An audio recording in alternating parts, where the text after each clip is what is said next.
কি হবে যদি কোনো একটা মানুষকে ঘিরে পুরো থানার সকলের মাঝে রহস্যময় আলোচনা চলে? যদি সাধারণ দেখতে সাদাসিধে একজন মানুষ পুরো থানার সকলের মাথা নাড়িয়ে তুলে? ঠিক এমন কিছুই হলো এই গল্পে। কলেজের প্রথম দিন। সাধারণত একটা ছেলে ক্লাসে যাবে এমন সময় একটা মেয়ের সাথে ধাক্কা খেতেই মাটিতে পড়ে গিয়ে পুরো গায়ে ময়লা লেগে অবস্থা একাকার। মেয়েটি তো রেগে মেগে আগুন, কিন্তু ছেলেটির নাজেহাল অবস্থা দেখে মেয়েটি কিছু না বলে পাশ দিয়ে চলে গেল।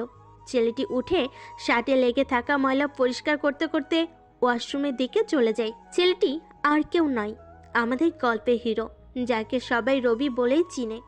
তো ওয়াশরুম থেকে বের হয়ে ক্লাসের দিকে যাবে, তখনই একটা ছেলে পাশ থেকে ডাক দিল রবিকে। রবি তাকিয়ে বুঝতে পারল ছেলেটির মোটামুটি ক্ষমতা আছে কলেজে। রবি ছেলেটির কাছে যেতেই ছেলেটি বলল, নাম কি? জি ভাই, রবি। শুধু রবি, আগে পিছে কিছু নেই? রবিউল হাসান। কিছু বলবেন? বলছি যে এগুলো কথা না। তা না, এমনি বললাম। আর কিছু বললে বলেন, নয়তো আমি ক্লাসে যাব, এমনিতেই দেরি হয়ে যাচ্ছে। আজকে কোনো ক্লাস করবি না, এখানেই আমাদের সামনে দাঁড়িয়ে থাকবি যতক্ষণ না আমরা যেতে বলি। কেন ভাই, আমার ক্লাস করতে হবে তো। রবির কথা শুনে ছেলেটি রেগে মেগে রবির কলার ধরতেই রবির মাথা গরম হয়ে গেল। রবি চুপ করে মাটির দিকে তাকিয়ে আছে। ছেলেটি চেঁচিয়ে বলছে, তোর এত বড় সাহস আমার রাহির ওপর কথা বলিস? তোকে তো আমি। রাহি আর কিছু বলতে যাবে তার আগে পেছন থেকে প্রিন্সিপাল ডাক দিয়ে বলল, কি হচ্ছে এখানে? রবি কিছু বলতে যাবে তার আগেই রাহি রবিকে দেখিয়ে বলল, এই ছেলেটা নতুন আসছে নাকি? আপনার রুমটা কোন দিকে জিজ্ঞেস করতেছে স্যার, তাই দেখিয়ে দিচ্ছিলাম। রাহির এমন কথা শুনে রবি পুরাই অবাক হয়ে গেল। প্রিন্সিপাল স্যার রাহির কথাগুলো মিথ্যা বুঝতে পেরে রবির দিকে তাকিয়ে বলল, এই ছেলে, ক্লাসে যাও। রবি ক্লাসে চলে যায়। রাহি আর তার সঙ্গীরা হেসে হেসে সেখানে আড্ডা দিতে যায়। রবি ক্লাসে ঢুকেই তো আরেকবার অবাক হলো। একটু আগে যে মেয়েটার সাথে রবি ধাক্কা লেগেছে, সে মেয়েটিও ক্লাসে বসে আছে। রবি চারপাশে তাকিয়ে দেখে পুরো ক্লাসে মাত্র 2টি সিট খালি, একটি একেবারে পিছনে, অপরটি মেয়েটির পাশে। রবির 7-5 ভেবে মেয়েটির পাশে বসতে গেলে মেয়েটি রেগে গিয়ে রবিকে সেখান থেকে উঠতে বলে, কিন্তু রবি উঠছে না দেখে মেয়েটি দাঁড়িয়ে কিছু বলতে যাবে, তখনই রবি উঠে পেছনে চলে যায়। রবি ক্লাসে অপমানিত হবে সেটা বুঝতেই পারছিল। পেছনে গিয়ে বসতেই পাশের সিটে বসে থাকা মাহমুদ বলল, কি ভাই, কি দরকার ছিল ওখানে বসাই? আগে এদিকে এসে বসতে পারতে। রবি কিছুক্ষণ মেয়েটির দিকে তাকিয়ে মাহমুদের সাথে পরিচয় পর্বটি সেরে নিল। এরপর রবি মাহমুদকে মেয়েটির ব্যাপারে জিজ্ঞেস করলে রবি জানতে পারে মেয়েটির নাম নাহিমা। পুরো কলেজে ব্রিলিয়ান্ট কোনো মেয়ে থাকলে সেটা একমাত্র সেই। এজন্যই তার অহংকার বলতেও কিছু আছে। কেউ ভুল করলে কখনো ক্ষমা তো করেই না, বরং শাস্তি দিয়েই শান্ত হয়। ওর পরিবার সম্পর্কে কেউ না জানলেও এটাই ধারণা সবার যে নাহিমা নিশ্চয়ই কোনো পাওয়ারফুল মানুষের মেয়ে। মাহমুদ আর রবির কথা চলাকালীন ক্লাসের স্যার চলে আসলে সবাই দাঁড়িয়ে যায়। পরে ক্লাস শুরু হলে রবি বুঝতে পারে আসলেই নাহিমা বেশ ব্রিলিয়ান্ট একটা মেয়ে, যে কোনো প্রশ্নের উত্তর খুব দ্রুত দিয়ে যাচ্ছে। একের পর এক ক্লাস শেষ হলে মাহমুদ তার বাসায় রওনা হয়। রবি কলেজের গেট বরাবর আসলে পেছন থেকে নাহিমা ডাক দিয়ে থামিয়ে রবিকে বলে, কিরে, নতুন নাকি? কেন? হামভাম থেকে ভালো ঠেকছে না। যদি ভুলেও আমার পথে আসিস তাহলে খুব খারাপ হবে। আজ প্রথম আসলি তাই মাফ করে দিলাম। রবিকে সেখানেই দাঁড় করিয়ে রেখে নাহিমা আর তার ফ্রেন্ডরা চলে যায়। তারপর রবিও একটা রিক্সা নিয়ে বাসায় চলে আসলো। কলিং বেল দিলে ছোট বোন হ্যাপি এসে দরজা খুলে দিয়ে অবাক হয়ে রবির দিকে তাকিয়ে থাকে। কি হলো, পথ আটকে আছিস কেন? এসব কাপড় পরে কই গেছো? কই আবার যাব, একটু কাজ ছিল তাই বেরিয়েছিলাম। আর এত কিছু তোকে বলতে হবে কেন? সর এখান থেকে। হ্যাপি কিছু না বলে সরে গেল। আসলে রবি কখনো এত নর্মাল কাপড় পরেনি। হঠাৎ এমন ছদ্মবেশে দেখে হ্যাপি যেন আকাশ থেকে পড়লো। রবির রুমে যেতেই হ্যাপিকে জিজ্ঞেস করে, আপু আসছে কি না। হ্যাপি জানায় এখনো আসেনি। আসলে বাসায় রবি, আপু আর হ্যাপি থাকে। আপু হসপিটালে জব করে আর হ্যাপি পড়াশোনা করে। রবি তো যখন যেটা মন চাই সেটাই করে। পরে জানতে পারবেন ওর ব্যাপারে। রবি ফ্রেশ হয়ে দুপুরের খাবার খেয়ে নিজের ল্যাপটপের সামনে বসে পড়ে। কিছু ইমেল দেখে রহস্যময় হাসি দেয়। এদিকে রাতের বেলায় নাহিমা ছাদে দাঁড়িয়ে আকাশের তারা দেখছিল। হঠাৎ সে কিছুটা দূরে দেখে একটা মেয়েকে কিছু লোক অজ্ঞান করে নিয়ে যাচ্ছে। লোকগুলো যে মাতাল হয়ে গেছে ভালো করে বুঝতে পারল নাহিমা। নাহিমা একটা রহস্যময় হাসি দিল। এদিকে কেউ একজন রুমে গিয়ে কালো জ্যাকেট পরে নিচে এসে নিজের বাইকের কাছে গেল। ভাবলো বাইক নিবে কি না নিবে, 7-5 ভেবে বাইক নিয়ে নিল। নাহিমা তখনও ছাদে দাঁড়িয়েছিল। হুট করে দেখে কালো বাইক আর কালো জ্যাকেট পরা একটা লোক এসে মাতাল লোকগুলোর সামনে থামলো। নাহিমা বুঝতে পারলো এই ছদ্মবেশী লোকটা আর কেউ নয়, বরং আর কে নিজেই। নাহিমার অনেক ইচ্ছে করছিল তার সামনে যাবে, কিন্তু ভয়। নাহিমা দেখে আর কে বাইক থেকে নেমে সোজা লোকগুলোর সামনে গিয়ে দাঁড়ায়। লোকগুলোকে কিছু বলছে, মাহিমা সেটা শুনতে পাচ্ছিল না। এদিকে আর কে লোকগুলোকে বলে, কিরে, তোদের মাতলামি আবার শুরু হলো নাকি? সেদিন না এসবের কারণে সবাইকে হসপিটালে পাঠিয়েছিলাম, এখন কি আবারও যাবে নাকি? একজন মাতাল বলে ওঠে, ওই দিন আমরা কম ছিলাম, আজ দেখ কয়জন আছি। আজ তো আমরা তোকে মেরে সেদিনের প্রতিশোধ নেব। এই বলতে না বলতেই সবাই চড়াও হয় আর্কের উপরে। এবার আর্কেও নিজেকে এক দানবে পরিণত করে, সবাইকে এক এক স্টাইলে মেরে মাটিতে ফেলে রাখে। হঠাৎ খেয়াল করে অজ্ঞান হয়ে যাওয়া মেয়েটা আর্কেকে ছুরি ঢুকিয়ে দিতে আসলে আর্কে মেয়েটির হাত ধরে ফেলে আর বলে, এই কি করছো তুমি? তোমাকে ওই লোকগুলোর থেকে বাঁচালাম আমি, আর তুমি কি না আমাকে মারতে চাচ্ছ? আপনিও ওদের সাথে? আর্কে বুঝতে পারে মেয়েটি মনে করেছে ওই মাতাল লোকগুলোর সাথে সেও জড়িত। আর্কে মেয়েটিকে শান্ত করে জিজ্ঞেস করে, নাম কি তোমার? বাসা কোথায়? মেয়েটি চুপ করে আছে দেখে আবার জিজ্ঞেস করলে মেয়েটি জানায় তার নাম লামিয়া, বাসা পাশের একটা ঠিকানা বলে। আর্কে মেয়েটিকে বাইকে বসিয়ে বাসার সামনে নামিয়ে দেয়। এত কিছু হয়ে গেল কিন্তু কেউ আর্কের মুখ দেখলো না, কারণ সে মাস্ক পরেছিল। কিন্তু চোখগুলো দেখার সাধ্য কারোর হয়নি। চোখে একটা চশমা ছিল যেটা অন্য 10টা চশমার থেকে আলাদা। অন্ধকারেও এই চশমার কারণে স্বাভাবিক দেখা যায়। নাহিমা সব দেখে চুপচাপ নিজের রুমে চলে গেল। অনেক ইচ্ছে করছিল আর্কের সাথে দেখা করার, কিন্তু হলো বা কই। এইদিকে রবি রাতের বেলায় নিজের রুমে বসে ল্যাপটপে কাজ করছিল। তার মধ্যে আপুর আগমন। আপু এসে রবির বিছানায় বসতে বসতে বলল, কি রে, কি করছিস? এই তো একটু কাজ করছি। ব্যস্ত নাকি? কথা বলা যাবে? হ্যাঁ বলো, সমস্যা নাই। বলে রবি আপুর দিকে ঘুরে থাকলো। আপু বলল, কাল একটু আমার সাথে যেতে পারবি? কই যেতে হবে? একটু কাজ আছে, গেলেই দেখতে পারবি। ওকে, তুমি যখন বলছো গেলাম না হয়। কয়টায় যেতে হবে বলো?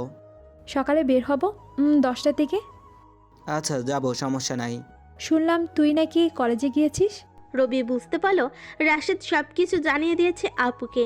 রবি কখন কোথায় যায় না যায়, কি করে না করে, সব খবর আপুকে দেয়। রাশেদ হলো রবি সেই স্কুল লাইফের বন্ধু, যাকে ছাড়া রবি কোনো কিছুই করে না। রবি রাশেদের কথা ভাবছে পাশ থেকে। আপু আবার বলল, কি রে বল, কলেজে কেন গিয়েছিলি? একটু কাজ ছিল, তেমন কোনো বড় ব্যাপার না, পরে তোমাকে জানাবো। সাবধানে থাকিস, আর আমি রাশেদকে বলে দিব তোকে দেখে রাখতে। আচ্ছা, সমস্যা নাই। আপু চলে গেল। রবি নিজের ল্যাপটপে আবারও কাজ করতে বসে পড়ল। রাতে ডিনারের সময় হলে হ্যাপি এসে রবিকে ডিনার করতে ডেকে যায়। রবি ডিনার টেবিলে বসে হ্যাপি আবারও রবিকে সেই ময়লা কাপড় পরার কারণ জানতে চায়। আপু জানে এসবের পেছনে কারণটা কি, কিন্তু হ্যাপি এখনো ছোট মানুষ, এত কিছু বুঝে না। তাই রবি নিজেকে এবং নিজের কাজকে হ্যাপির থেকে আড়ালে রাখে। রবির দ্বিতীয় রূপ দেখলে হ্যাপি অনেক ভয় পাবে, যেটা রবি কিংবা আপু কখনোই চায় না। পরদিন রবি সকালে আপুর সাথে রিক্সা নিয়ে বের হলে মাঝপথে দেখে কিছু বাচ্চাদের সাথে নাহিমা কথা বলছে। রবি প্রথমে চিনতে না পারলেও পরে ঠিকই চিনতে পারে, সবগুলো অনাথ আশ্রমের বাচ্চা। রবি কিছু সময় নাহিমার দিকে তাকিয়ে থাকে। পাশের সিটে বসে থাকা আপু বলে, কি রে, মেয়েটাকে এভাবে দেখছিস যে? কোথাও কি লেখা আছে মেয়েটাকে দেখা বারণ? আমি তো ওই বাচ্চাগুলোকে দেখছি। সময়টা আমিও পার করে এসেছি। হয়েছে, একটু বেশি বুঝো তুমি। আপুর থেকে রবি নাহিমার দিকে তাকালো। কথাগুলো লুকিয়েছে, তা না হলে আরো অনেক কথা বলবে আপু। আরো কিছুটা পথ যাওয়ার পর আপু রিক্সা থামতে বলে। রবি রিক্সা থেকে নেমে দেখে একটা বড় বিল্ডিং এর সামনে খোলা একটা মাঠ, আর সেখানে বিভিন্ন বয়সী লোকজন বসে আছে। গেটের দিকে চোখ পড়তে দেখে সাইনবোর্ড টাঙ্গানো আর তাতে লেখা আছে বৃদ্ধাশ্রম। রবি বুঝতে পারছে না সেখানে কেন এলো। রবি আপুকে জিজ্ঞেস করে। আপু, আমরা এখানে কেন এলাম? ভেতরে গেলে বুঝবি, চল। রবি আর কথা না বাড়িয়ে ভেতরে গিয়ে দেখে অনেকে আপুকে দেখে আপুর দিকে আসছে। আপু একজন লোককে বলে। বলেন চাচা, সেদিন আমাকে যা বলেছিলেন আজ আবার বলুন। আপুর কথা শুনে লোকটা রবির দিকে একবার তাকায়, আপুর দিকে আরেকবার তাকায়। লোকটা বলতেছে না দেখে আপু আবার বলতে বলল। লোকটা বলতে শুরু করে। আমি বৃদ্ধাশ্রমে থাকি এবং এর দেখাশোনা করি। দীর্ঘদিন ধরে এখানে আছি। এই বৃদ্ধাশ্রমের মালিক 6 মাস আগে মারা গেছে। তার কোনো ছেলে মেয়ে না থাকায় এখন আর কেউ এখানে দেখাশোনা করতে আসে না। এই সুযোগটা এলাকার এমপি নিচ্ছে। আমাদের প্রথমে 3 মাস মতো সে খরচ দিয়েছে। তারপর একদিন সরকারি বয়স্ক ভাতা দিবে বলে আমাদের থেকে কিছু কাগজে সাইন নিয়ে এখন আমাদের বলতেছে এই জায়গা ছেড়ে দিতে। এখন এই জায়গার মালিক নাকি সে। এখন আমরা এতগুলো মানুষ কোথায় যাব, কি করব, কিছু বুঝতে পারছি না। লোকটা কথাগুলো বলে থেমে গেল। রবির দিকে তাকিয়ে আছে আপু। রবি কিছু বলছে না। আপু নিজের পার্স থেকে কিছু টাকা বের করে লোকটার হাতে দিয়ে বলল। চাচা, চিন্তা করবেন না, টাকাগুলো রাখেন, দেখি এমপির সাথে কথা বলে। কথা শেষ করে আপু চলে আসলো। রিক্সা নিয়ে আপু আর রবি সোজা বাসে চলে আসে। মাঝপথে কোনো কথা হয়নি। বাসে এসে রবি আপুকে জিজ্ঞেস করে। তুমি এসব কিভাবে জানলে? সেই দিন কাজ শেষ করে ফেলার পথে দেখি লোকটা বৃদ্ধাশ্রমের সামনে মন খারাপ করে বসে আছে।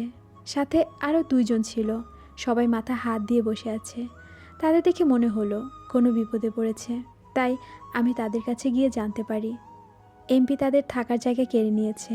জানার পর আমার খুব খারাপ লাগে। পরে চিন্তা করলাম তুই এসব নিজেই যদি শুনিস তাহলে কিছু একটা করতে পারবি, তাদের কষ্টটা অন্তত বুঝতে পারবি। ঠিক আছে, আমি দেখছি। রবি নিজের রুমে চলে গেল। আপু একটা মুচকি হাসি দিল। রবি দেখছি বলা কথাটাই কাজ হয়ে যাবে। রবি প্রথমে গিয়ে রাশেদকে ফোন দিল। রিং হতেই রাশেদ ফোন ধরে বলল। হ্যাঁ ভাই বল। কই আছিস তুই? বাসায় আছি, কেন কিছু করতে হবে? একটু কাজ ছিল। রবি রাশেদকে সব খুলে বলে। রাশেদ জানাই কাজ হয়ে যাবে। আজকে আর রবির কলেজে যাওয়া হয়নি। বাসে বসে ফোন টিপছিল, তখনই রাশেদের কল আসে। রবি কলটা ধরতেই ওপাশ থেকে রাশেদ বলে ওঠে। কাজ হয়ে গেছে, চলে আয়। রবি একটা রহস্যময় হাসি দিল। রাশেদ বসে বসে অপেক্ষা করছে রবির যাওয়ার জন্য। কিছু সময় পর কালো বাইক, কালো হেলমেট, চোখে কালো চশমা পরে একটা লোক আসলো। রাশেদ বসা থেকে দাঁড়িয়ে গেল। রাশেদের চারপাশে থাকা লোকেরা দাঁড়িয়ে মাথা নিচু করে রইল। রাশেদের মাথায় শুধু উঁচু আছে। ছদ্মবেশী লোকটা রাশেদের কাছে যেতেই পাশের একটা নতুন লোক মাথা তুলে রাশেদকে বলল। ভাই এটা কে? এটা হলো আমাদের সবার বস মিস্টার আর কে। লোকটা মাথা নিচু করে ফেলল। লোকটা রাশেদের সাথে কাজ করছে 3 মাস হচ্ছে। কখনো আর কে সামনে দেখেনি, তবে অনেক নাম ডাক শুনেছে। সে সবার থেকে শুনে বুঝতে পেরেছে আর কি কতটা ভয়ঙ্কর। আর কে রাশেদের সামনে দাঁড়াতেই রাশেদ বলল। এমপি ভিতরে আছে। রাশেদ আগে আগে হাঁটছে আর কে তার পিছনে রুমে ঢুকেই রাশেদ বলল। এমপিকে হালকা পাতলা অনেক দিয়েছি, বলছে আর কখনো এমন করবে না। এখন বাকিটা কি করবি তোর ইচ্ছে। কি ভাবছেন রাশেদ? আর কে তুই করে বলতেছে কেন?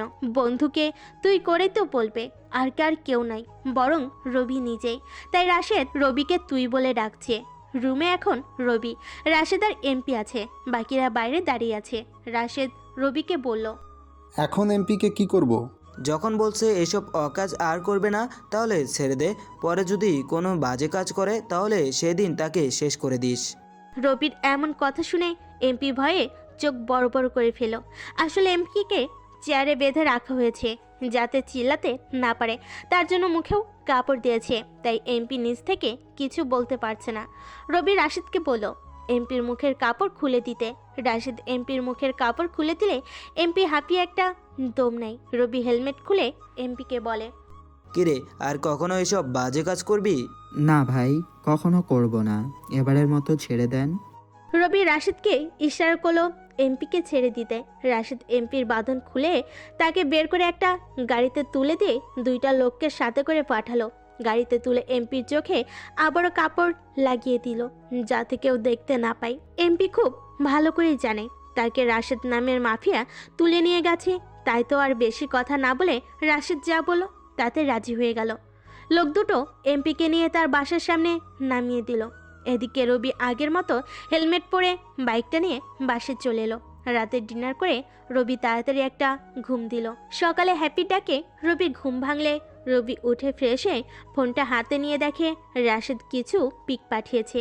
রবি ফোনটা নিয়ে নাস্তার টেবিলে গিয়ে বসলো। নাস্তা করতে করতে বাম হাতে ফোনটা টিপতে টিপতেই রাশেদের পাঠানো পিকগুলো দেখলো। আপু টিভিটা অন করে নাস্তার টেবিলে বসলো। নিত্যদিনের মতো নাস্তা করার পাশাপাশি খবর শুনবে। টিভিতেই খবর প্রচার হচ্ছে। গতকাল রাতে একটা লোকের কাটামুন্ডু পাওয়া গেছে। তার দেহের বাকি অংশগুলো পুলিশ খোঁজ করছে। লোকটার মুখ দেখে বোঝার উপায় নেই পরিচয়। মুখ অনেক বাজেভাবে থেতলে দেওয়া হয়েছে। টিভিতে খবর চলবে আর রবি নিজের মতো করে ফোন টিপছে আর নাস্তা করছে। খবর শুনে তার কোনো ভ্রুক্ষেপ নেই। আপু রবিকে বলল, কিরে, খবরটা শুনেছিস? হ্যাঁ শুনছি। এসব খুনাখুনি দিন দিন বেড়েই চলেছে। কয়দিন পর দেখা যাবে দিনের বেলায় কেউ কাউকে খুন করছে। না জানি সেদিন কি হবে। হ্যাপির কথা শুনে রবি বলল, হ্যাঁ হবে তো, খুব তাড়াতাড়ি হবে হয়তো। রবির কথা শুনে আপু বুঝতে পারলো সামনে রবি আরও ভয়ঙ্কর কিছু করতে চলেছে। এখন রবিকে না থামালে সামনে আরও ভয়ঙ্কর পরিস্থিতি সৃষ্টি হবে। সবাই চুপচাপ নাস্তা করে যাচ্ছে। এদিকে পুলিশ লাশটার বাকি অংশগুলো এক এক করে জানতে পারে লোকটা এমপি সাহেবের খুব কাছের একজন মানুষ। এমপি এই খবর শুনে তো তেলের বেগুনে জ্বলে উঠল। তার এমন কাছের লোককে কে বা কারা মেরেছে সে খবর নিতে বলেছে এমপির বাকি লোকেদের। এদিকে নাস্তা শেষ করে রবি কলেজে আসে। আবারও সেই আগের দিনের মতো অতি সাধারণ জামা কাপড় পরেছে। কলেজে গিয়ে দেখা হয় মাহমুদের সাথে। মাহমুদ একটা গাছের নিচে বসে আছে, সাথে আরও দুজন ফ্রেন্ড। রবি যেতেই মাহমুদ তার বন্ধুগুলোর সাথে পরিচয় করিয়ে দিল। একজনের নাম শিহাব, অপরজনের নাম শুভ্র। রবি দুজনের সাথে পরিচিত হয়ে তাদের পাশে বসে আড্ডা দিতে লাগলো। একটু পর সেখানে রাহি ও তার বন্ধুরা আসে। রবি মাহমুদকে বলে, আচ্ছা এই রাহি কোন ইয়ারে? আরে আমাদের সাথে প্রথম বয়সে। ওর ভাই অনেক ক্ষমতাবান, তাই এত কম বয়সে এসব করে বেড়াই। স্যারেরা তো কিছুই বলে না, তাই এভাবে সবার মাথায় চড়ে নাচতেছে। রবি আর মাহমুদ কথা বলতে বলতে রাহি একেবারেই তাদের কাছে চলে এলো। রাহি রবিকে বলল, কিরে হিরো, সেদিন তো স্যারের কারণে বেঁচে গেলি। ভাবলাম কাল একটু মজা নিব, কিন্তু দেখি তুই তো কাল আসিস নাই। ভয় পাইছিস নাকি? রাহির কথা শুনে তার বন্ধুরা হাসতে শুরু করলো। রবি কিছু না বলে আগের মতো বসে আছে।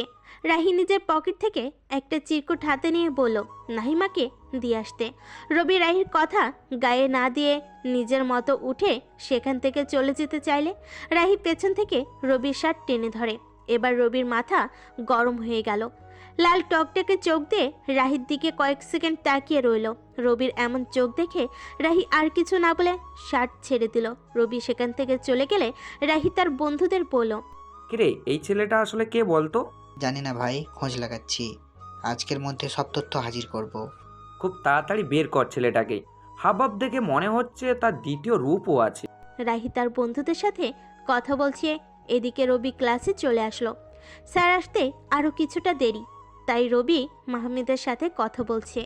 কথা বলতে বলতে এক পর্যায়ে রবি মাহমুদকে বলল, আচ্ছা আমি শুনছি এখানে মাদকের কারবার চলে, এটা কি সত্যি?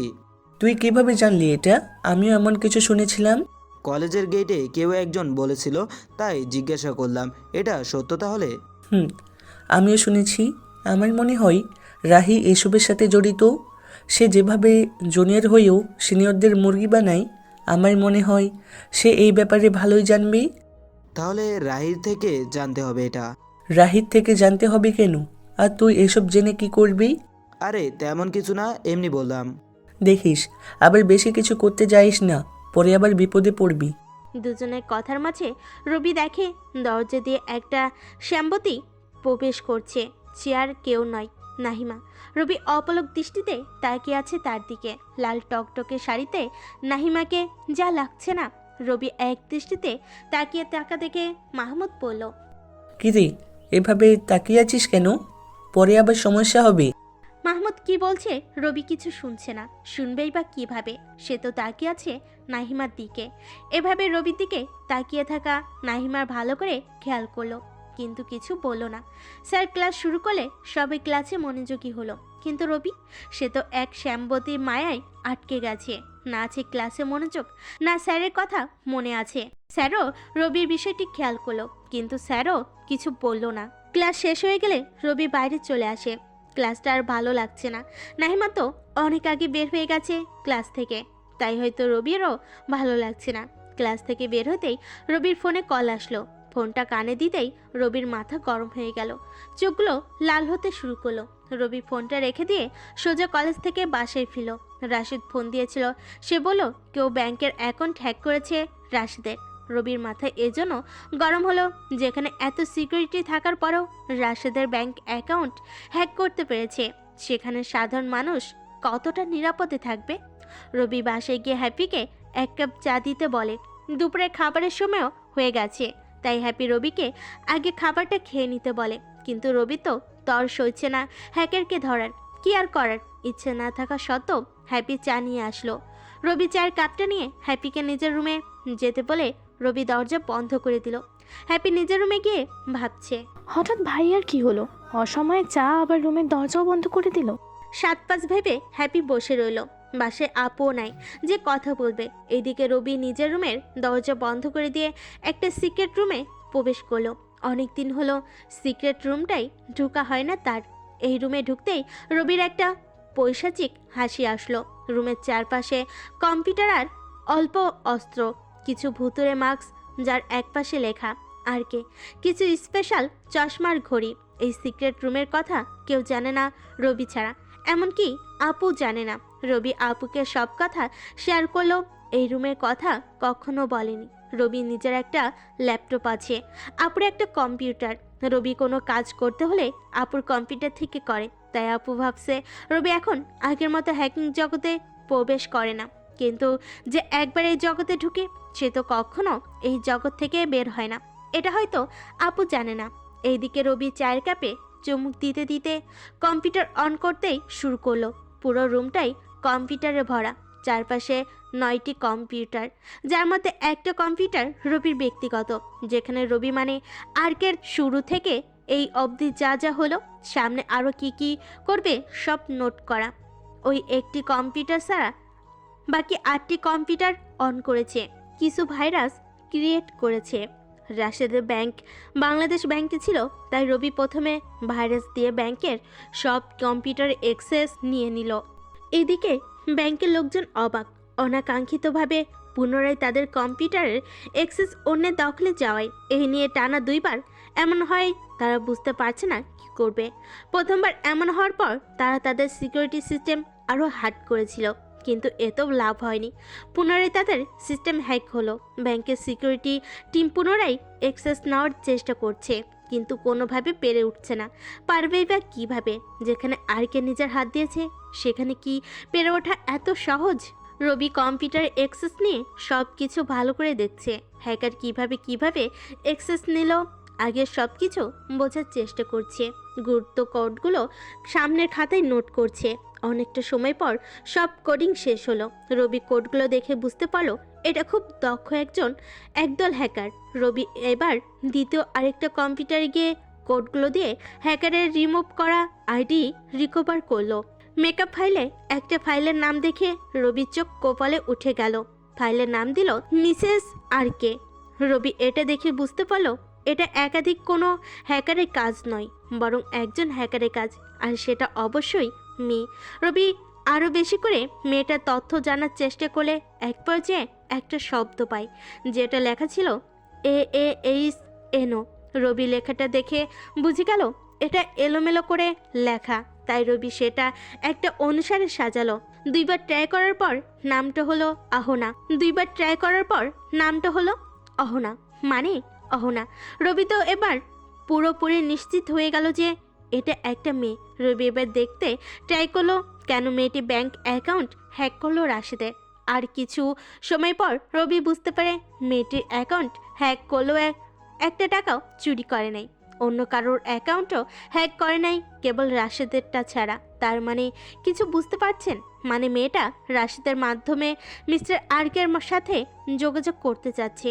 এই জিনিসটা বোঝার পর রবি একটা মুচকি হাসি দিয়ে ঠান্ডা হয়ে যাওয়া চায়ের কাপে চুমুক দিয়ে চাটা রেখে দিল। চাটা আর খাওয়া যাবে না, একেবারে যে ঠান্ডা হয়ে গেছে। রবি এবার ব্যাংকের সিকিউরিটি সিস্টেম আরও জোরালো করে দিল, যাতে কেউ চাইলেও আর হ্যাক করতে না পারে। পুরো বাংলাদেশ ব্যাংকের সিকিউরিটি সিস্টেম এমনভাবে সাজালো যাতে কেউ হ্যাক করতে চাইলে রবির কম্পিউটারে অ্যালার্ট আসে। এবারের সিকিউরিটি সিস্টেমটা 4 দেওয়ালের মাঝখানে একটা বন্ধ রুমে কোনো মূল্যবান জিনিস রেখে দেওয়ার মতো, যেটা আজীবন সেফ থাকবে। রবি আরও কিছু তথ্য নোট করে নিয়ে ব্যাংকের কম্পিউটারগুলোর অ্যাক্সেস ছেড়ে দিল। ব্যাংকের লোকেরা নিজেদের অ্যাক্সেস পেয়ে কিছুটা আনন্দিত হলো। টাকা নিয়ে গেছে কিনা সেটা নিয়ে দুশ্চিন্তায় ছিল। একটু পর কম্পিউটারে ভেসে উঠল আরকে নিচে ছোট্ট একটা লেখা, the countries security need very much. দেশের ব্যাংকের সুরক্ষা খুব দরকার। তার মানে সবাই বুঝে গেল আরকে তাদের সব সিস্টেম আপডেট করে নতুনভাবে সাজিয়েছে। রিপ্লাই করার একটা ঘর দেখা গেলে ব্যাংকের লোকেরা একটা রিপ্লাই করে, আমরা সবসময় আপনাকে আমাদের বিপদে পাশে চাই। আশা করি ভবিষ্যতেও আপনি আমাদের সাথে থাকবেন। বাংলাদেশ ব্যাংক কর্তৃপক্ষ। রবি মেসেজটা দেখে একটা মুচকি হাসি দিয়ে নিজের সিক্রেট রুম থেকে চায়ের কাপ হাতে নিয়ে বেরিয়ে আসে। বেডরুমে এসে চায়ের কাপ টেবিলে রেখে ওয়াশরুমে গিয়ে ফ্রেশ হয়ে চায়ের কাপ নিয়ে ড্রয়িং রুমে গিয়ে বসে। দেখে আপু বসে আছে। রবি আপুকে দেখে বলল, তুমি কবে আসলে? একটু আগে আসলাম, তোর দরজা বন্ধ, ডাকলাম সাড়া দিলি না, ভাবলাম ঘুমিয়ে গেলি, তাই আর না ডেকে বসে রইলাম। তুই উঠলে সবাই একসাথে খাবো বলে। ও চলো তাহলে খেয়ে নিও। সবাই খাবার টেবিলে বসে পড়ল। লাঞ্চ শেষ করতে করতে 4:20 হয়ে গেল। রবি কম্পিউটারে কাজ করতে গিয়ে তো 2 ঘন্টা সময় পার করলো, তাই লাঞ্চ করতেও সবার দেরি হলো। এমন দেরি মাঝে মধ্যেই হয়ে থাকে। কথা বলতে বলতে সবাই খাওয়া শুরু করে। একটু পর আপু নিজের প্লেটে তরকারি নিতে নিতে রবিকে বলল, ওই যে বৃদ্ধাশ্রমের কথা বলেছিলাম, সেটা কি হলো? সেটা ওখানেই থাকবে। আর এমপি যে কাগজগুলোতে লোকদের সাইন নিয়েছিল সেই কাগজগুলো ফিরিয়ে দিবে। এইসব নিয়ে তোমার চিন্তা করতে লাগবে না। তা ঠিক আছে, কিন্তু তাদের খরচের ব্যবস্থাটা কি হবে?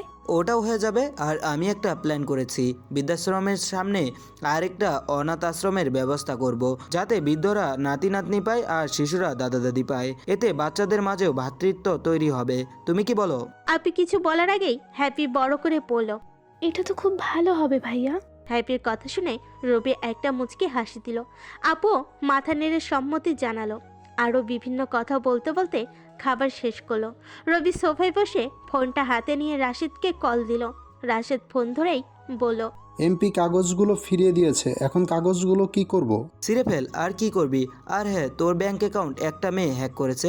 মেয়েটি আমার কোনো হদিশ না পেয়ে তোর মাধ্যমে আমার সাথে যোগাযোগ করার চেষ্টা করছে। এইসব নিয়ে তোর চিন্তা করার লাগবে না, মেয়েটি তোর পিছনেই পড়ে থাকবে। মাথা গরম করিস না, আমি ব্যাপারটা দেখব।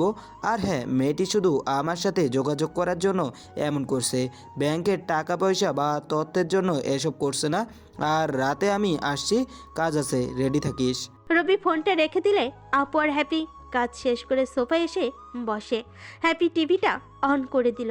নিজের মতো করে টিভি দেখছে সে, আর রবি চিন্তা করছে কলেজের মিশনটা কিভাবে তাড়াতাড়ি শেষ করা যায়।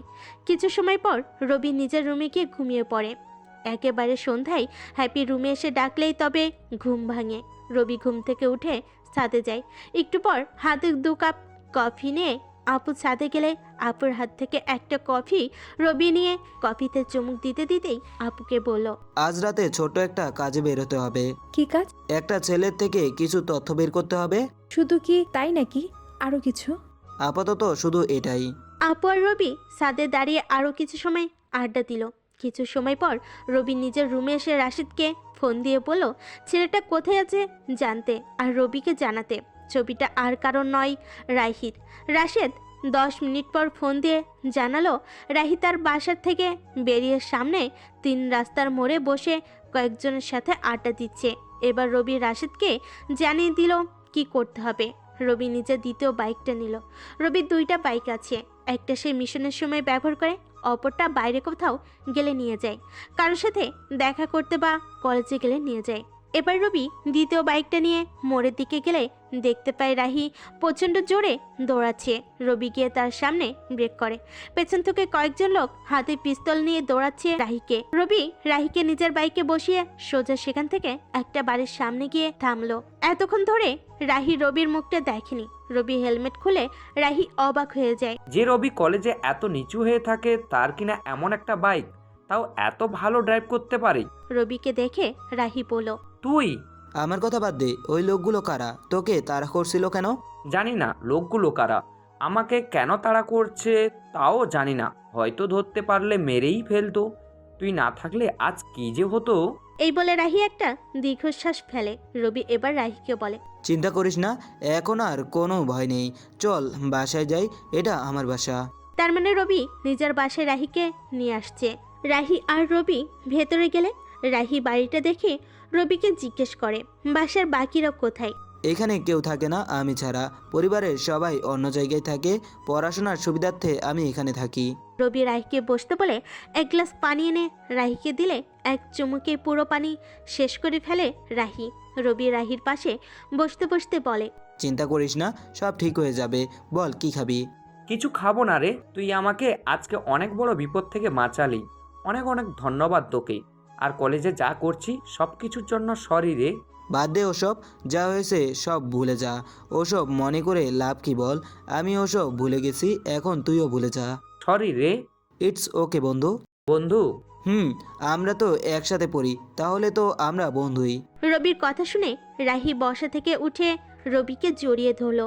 রবি এখন বুঝতে পারলো রাহি কলেজে যা করে ফান করেই করে। হয়তো সে এটা বুঝতে পারে না তার ফান করার কারণে অনেকের সমস্যা হচ্ছে। বাইরে যে যেমনই হোক ভেতরে অনেকটা ভালো সে। দুজন বসে বসে কিছু সময় কাটিয়ে দিল। কথা বলতে বলতে রাশেদ কল দিলে রবি কলটা ধরতেই ওপাশ থেকে রাশেদ বলল, কাজ কি হয়েছে? হ্যাঁ, রাতে আসছি, কথা হবে। তাহলে এটাই তোর প্ল্যান ছিল? আমাদের লোকেরা রাহির পিছু করবে আর তুই তাকে বাইকে তুলে নিয়ে যাবি আর সব তথ্য তার থেকে বের করবি? এটাই ছিল। এখন রাখছি। রবি ফোনটা কেটে দিলে রাহি জিজ্ঞেস করে, কে কল দিয়েছে? আমার একটা বন্ধু, ওর বাসায় যাওয়ার কথা। আমি তো বের হচ্ছিলাম ওর বাসায় যেতে, কিন্তু মাঝপথে তোকে কারা জানি তাড়া করছিল, তাই তোকে বাঁচাতে গিয়ে বন্ধুর বাসায় যাওয়া হয়নি। আর সে কল দিয়ে জিজ্ঞাসা করছে আরও কতক্ষণ লাগবে যেতে। তাহলে আমার জন্য তোর অনেক কিছু মিস হয়ে গেল। আরে ব্যাপার না, এখন যাব। চল তোকেও বাসায় নামিয়ে দিব। রাহিকে নিয়ে রবি আবারও রাহির বাসার দিকে রওনা দিল। কিছু সময় পর রাহিকে বাসার সামনে নামিয়ে দিয়ে রবি চলে গেল রাশিদের বাসায়। রবি গেটের সামনে যেতেই দুজন লোক আসলো। রবিকে কিছু বলতে যাবে তার আগে রাশেদ পেছন থেকে ডাক দিয়ে বলল, ওই আসতে দে তাকে। রবি সোজা রাশেদের সামনে গিয়ে থামলো। গেটে দুজন লোক দাঁড়িয়ে, যাদের কোমরে পিস্তল। ছাদের উপর দুজন লোক পায়চারি করছে, যেন কোনো দিক থেকে হামলা করতে না পারে কেউ। চারপাশে তো সিসিটিভি ক্যামেরা আছেই। রবি ভেতরে গেলে রাশেদ গিয়ে সোফায় বসে। রবি বসতে বসতে এক গ্লাস পানি নিয়ে খায়। তারপর রাশেদকে বলে, আমার কাছে ইনফরমেশন আছে, কলেজে একটা বড় মাদকের চালান আসবে। কিছুদিন পর ফাইনাল ইয়ারের এক্সাম। ছাত্রছাত্রীরা এক্সাম নিয়ে অনেক চিন্তায় থাকবে। মাদকগুলো এই সময়ে কাজে লাগাবে মাদক ব্যবসায়ীরা। ডিপ্রেশনে থাকা সবাইকে মাদকে ডুবিয়ে দেবে। তাহলে মাদকগুলো ঢুকতে দেব না আমরা? এটা করা যাবে না। মাদকগুলো কলেজে আসতে দিতে হবে, ওখান থেকেই আমাদের জব্দ করতে হবে। তা না হলে ওই মাদকের আসল মাথাটা কে নাড়াচ্ছে জানা কষ্ট হবে। মাদক জব্দ করলে তাদের আসল মাথাটাও দেখা যাবে। ঠিক আছে, বুঝতে পারছি। খেয়াল করলাম তোর উপর কয়েকজন নজর রাখছে। তাদের উপর নজর রাখতে আমি লোক দিয়েছি। জানি আমি সব। যারা আমাকে ফলো করছে তারা রাহির পোলাপান। ওসব কোনো ব্যাপার না, এখন থেকে আর ফলো করবে না। আর তোর লোকেরা যে তাদের ফলো করছে সেটাও আমি জানি। আমার সাথে তো সারাক্ষণ 7 জনের একটা টিম থাকে, তারা সব আমাকে জানিয়েছে। ও, আমি তো ভুলেই গিয়েছিলাম। আর কে যেখানে থাকে সেখানে তার লোকেরাও ছদ্মবেশ নিয়ে থাকে। তুই না পারিসও বটে। বল এখন কি খাবি? মাথাটা ঝিমঝিম করতেছে, একটা চা হলে ভালো হয়। রবির কথা শেষ হতে না হতেই রাশেদ চা দিতে বলে 5 মিনিট পর চা নিয়ে এলো কাজের মেয়ে। রবি চায়ের কাপে চুমুক দিতে দিতে রাশেদকে বলল, আমার খুব তাড়াতাড়ি এই মিশন শেষ করতে হবে, সামনে বড় একটা ধামাকা আসতে চলেছে। কি আসবে সামনে? পরে জানাবো, এখন কিছু প্ল্যান করছি শোন। আমার আরও কিছু গার্ড লাগবে যারা আমার বলা লোককে ফলো করবে। অবশ্য তাদের প্রত্যেককে ভীষণ চালাক হতে হবে, ভালো শুটারও হতে হবে, অদক্ষ কাউকে রাখা যাবে না। তোর টিমে একজন ভালো পারদর্শী সব কাজে, কি যেন নাম? জাকির? আরে না, আরেকটা। জয়? হ্যাঁ হ্যাঁ, জয়কে আমার লাগবে। সে দেখতে যেমন স্মার্ট, কাজেও তেমন স্মার্ট। সেদিন একটা মিশনে দেখলাম বীরের মতো কাজ করছে সে। আর একটু ভালো করে সব শিখিয়ে দে তাকে, সামনে ওর ভালো কিছু দেখছি আমি। কোনো ব্যাপার না, আমি ওকে নিজেই সব দেখিয়ে দেব। রবি আর রাশেদ আরও কিছু সময় কথা বলে রবি হেলমেট পরে নিজের বাসের দিকে রওনা দিল। কিছুটা পথ গেলে আপু ফোন করে। রবি গাড়ি ড্রাইভ করছিল তাই বুঝতে পারেনি। বাসায় গিয়ে কলিং বেল দিতে দিতে ফোনটা হাতে নিয়ে দেখে আপু 2টা কল দিয়েছে। এদিকে আপু এসে দরজা খুলে দিলে রবি ফোনের দিকে তাকিয়ে বলে, তুমি 2টা কল দিছো? এত রাতে বাহিরে থাকাটা ঠিক হবে না, ফোনটা তো ধরতে পারিস। গাড়িতে ছিলাম তাই বুঝতে পারিনি।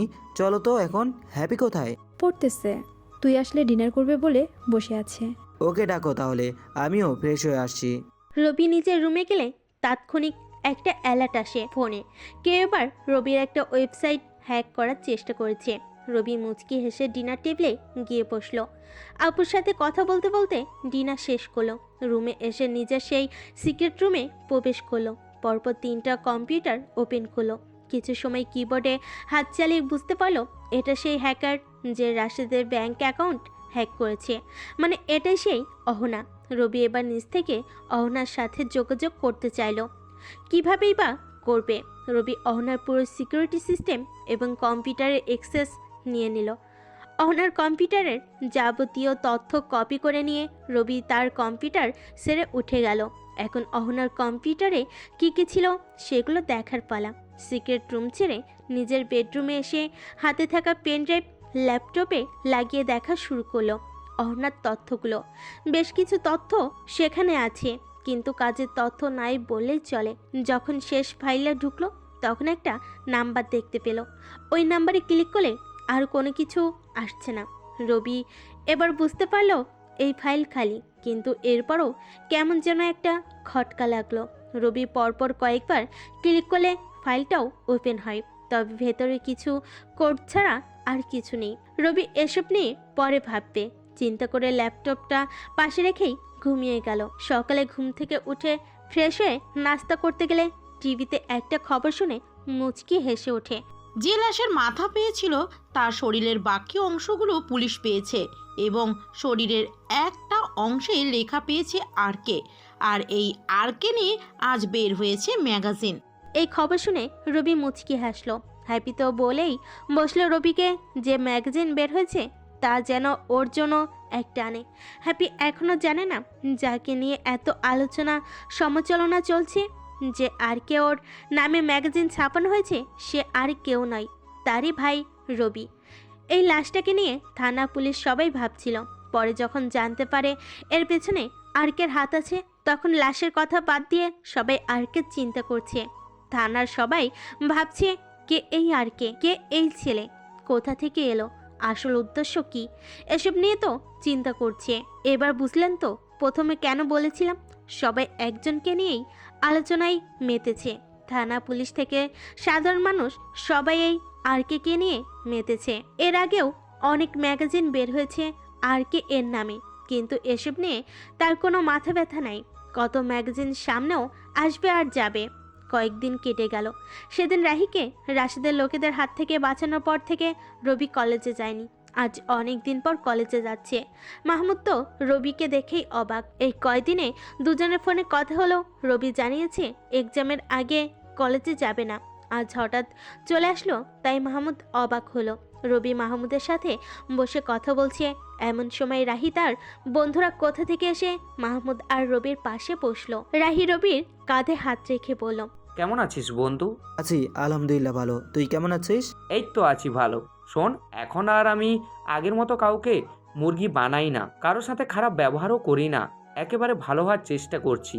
শুধু তুই একা ভালো হলেও হবে না, চারপাশে তোর বন্ধুগুলোকেও ভালো করতে হবে। তুই যেভাবে করছিলি ওইভাবে কখনো নেতৃত্ব দেওয়া যায় না, নেতৃত্ব দিতে ভালো পথ ধরতে হয়। হ্যাঁ রে, আমি এই কয়েকদিনে এসব নিয়ে ভাবছিলাম। রবি মাহমুদ আর বাকিদের বলল সেখানে বসতে, আর রাহিকে বলল একটু সাইডে যেতে।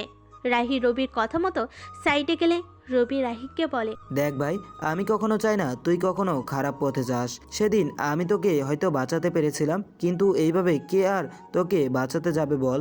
আর কিছু বিষয় জানতে পেরেছি, আমি সে বিষয়গুলো নিয়ে তোকে কিছু প্রশ্ন করব, তুই মন চাইলে উত্তর দিবি, না চাইলে দিবি না। বল, কি জানতে চাস? কলেজ সহ আশেপাশের সব এলাকায় মাদকের চালান হয়, যা তুই ভালো করে জানিস। আমি জানতে চাই এসব কার হাত দিয়ে আসে আর কাদের কাছে পৌঁছায়। রবির এমন প্রশ্ন শুনে রাহি বড় বড় চোখ করে তাকিয়ে আছে তার দিকে। রাহির এমন ভয়ার্ত চাহনি দেখে রবি বলল, দেখ, ভয় পাওয়ার কোনো কারণ নেই, আমি এসব জানতে চাই না। শুধু এটা জেনে রাখ, তোর জন্য অনেকে ডিপ্রেশন থেকে এসব মাদক সেবন করছে, তারা একদিন হয়তো শেষ হয়ে যাবে, কিন্তু তাদের ভেতর থেকে আশা ও অভিশাপ তোকে শেষ করে দেবে। ভুলিয়ে বালিয়ে তুই এসব করে নিজে কেন অভিশাপ কিনছিস? যার জন্য এসব করছিস সে কি তোর জন্য কিছু করবে বা কখনো কিছু করেছে? একটা কথা চিন্তা করে দেখ, সেদিন তোকে কারা তারা করেছিল, সেসব চাইলে বের করতে পারতো। তুই যার জন্য কাজ করিস সে কিন্তু তা করেনি। কেন জানিস? তুই না থাকলে তোর জায়গায় আরেকজন আসবে, কিন্তু সে নিজেকে পর্দার বাইরে বের করতে চায় না, সে নিজেকে একাই সেফ রেখেছে, মাঝখানে তুই ফেসে গেছিস। রবি কথাগুলো বলে যখনই সেখান থেকে চলে আসতে যাবে রাহি একটা শব্দ বলল, এমপি।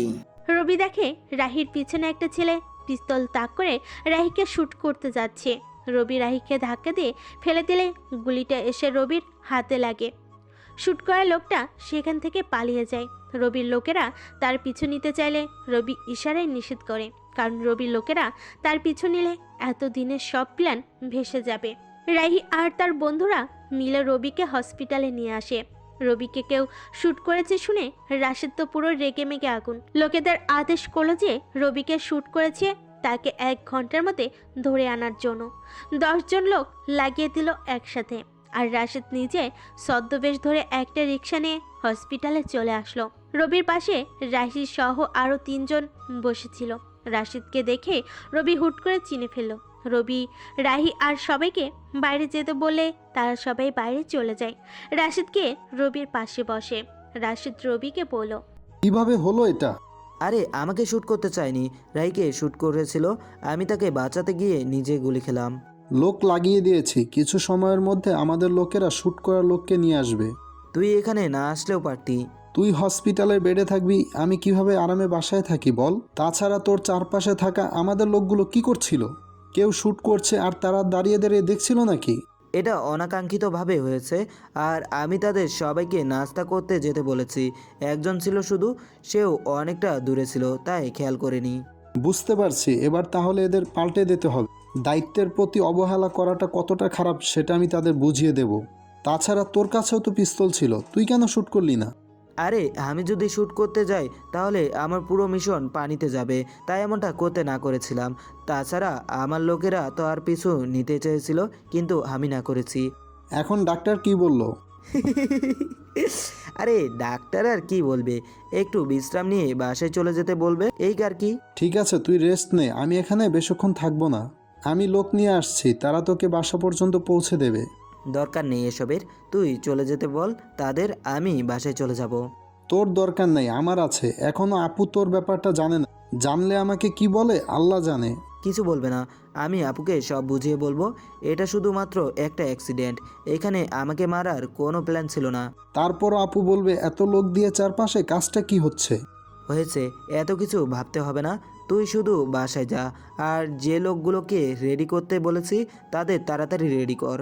ঠিক আছে, আমি আসছি, রাতে কল দেব। ওকে, সাবধানে যাস। ঠিক আছে। রাশেদ বাসে চলে গেল। রাহি সহ বাকিরা আবারও রুমে প্রবেশ করলো। রাহি এসেই রবিকে জিজ্ঞেস করলো, লোকটা কে? কি এত কথা হলো? ওই যে সেদিন তোকে বলেছি না, একটা বন্ধুর বাসায় যাওয়ার সময় তোকে কারা জানি তাড়া করেছিল, আমি ওই বন্ধুটার বাসায় যাচ্ছিলাম তখন। বুঝতে পারছি। আচ্ছা চল এখন বাসায় যাই। আমাকে একটা রিক্সা ডেকে দে, আমি বাসায় চলে যেতে পারবো। না, এভাবে একা আমি তোকে ছাড়তে পারবো না। তুই আমার জন্য গুলি খেয়েছিস, তোকে ছাড়তে পারবো না আমি একা একা। তুই আমার বাসায় যাবি এখন, ব্যাস। আরে না, তোর বাসায় কেন যাব?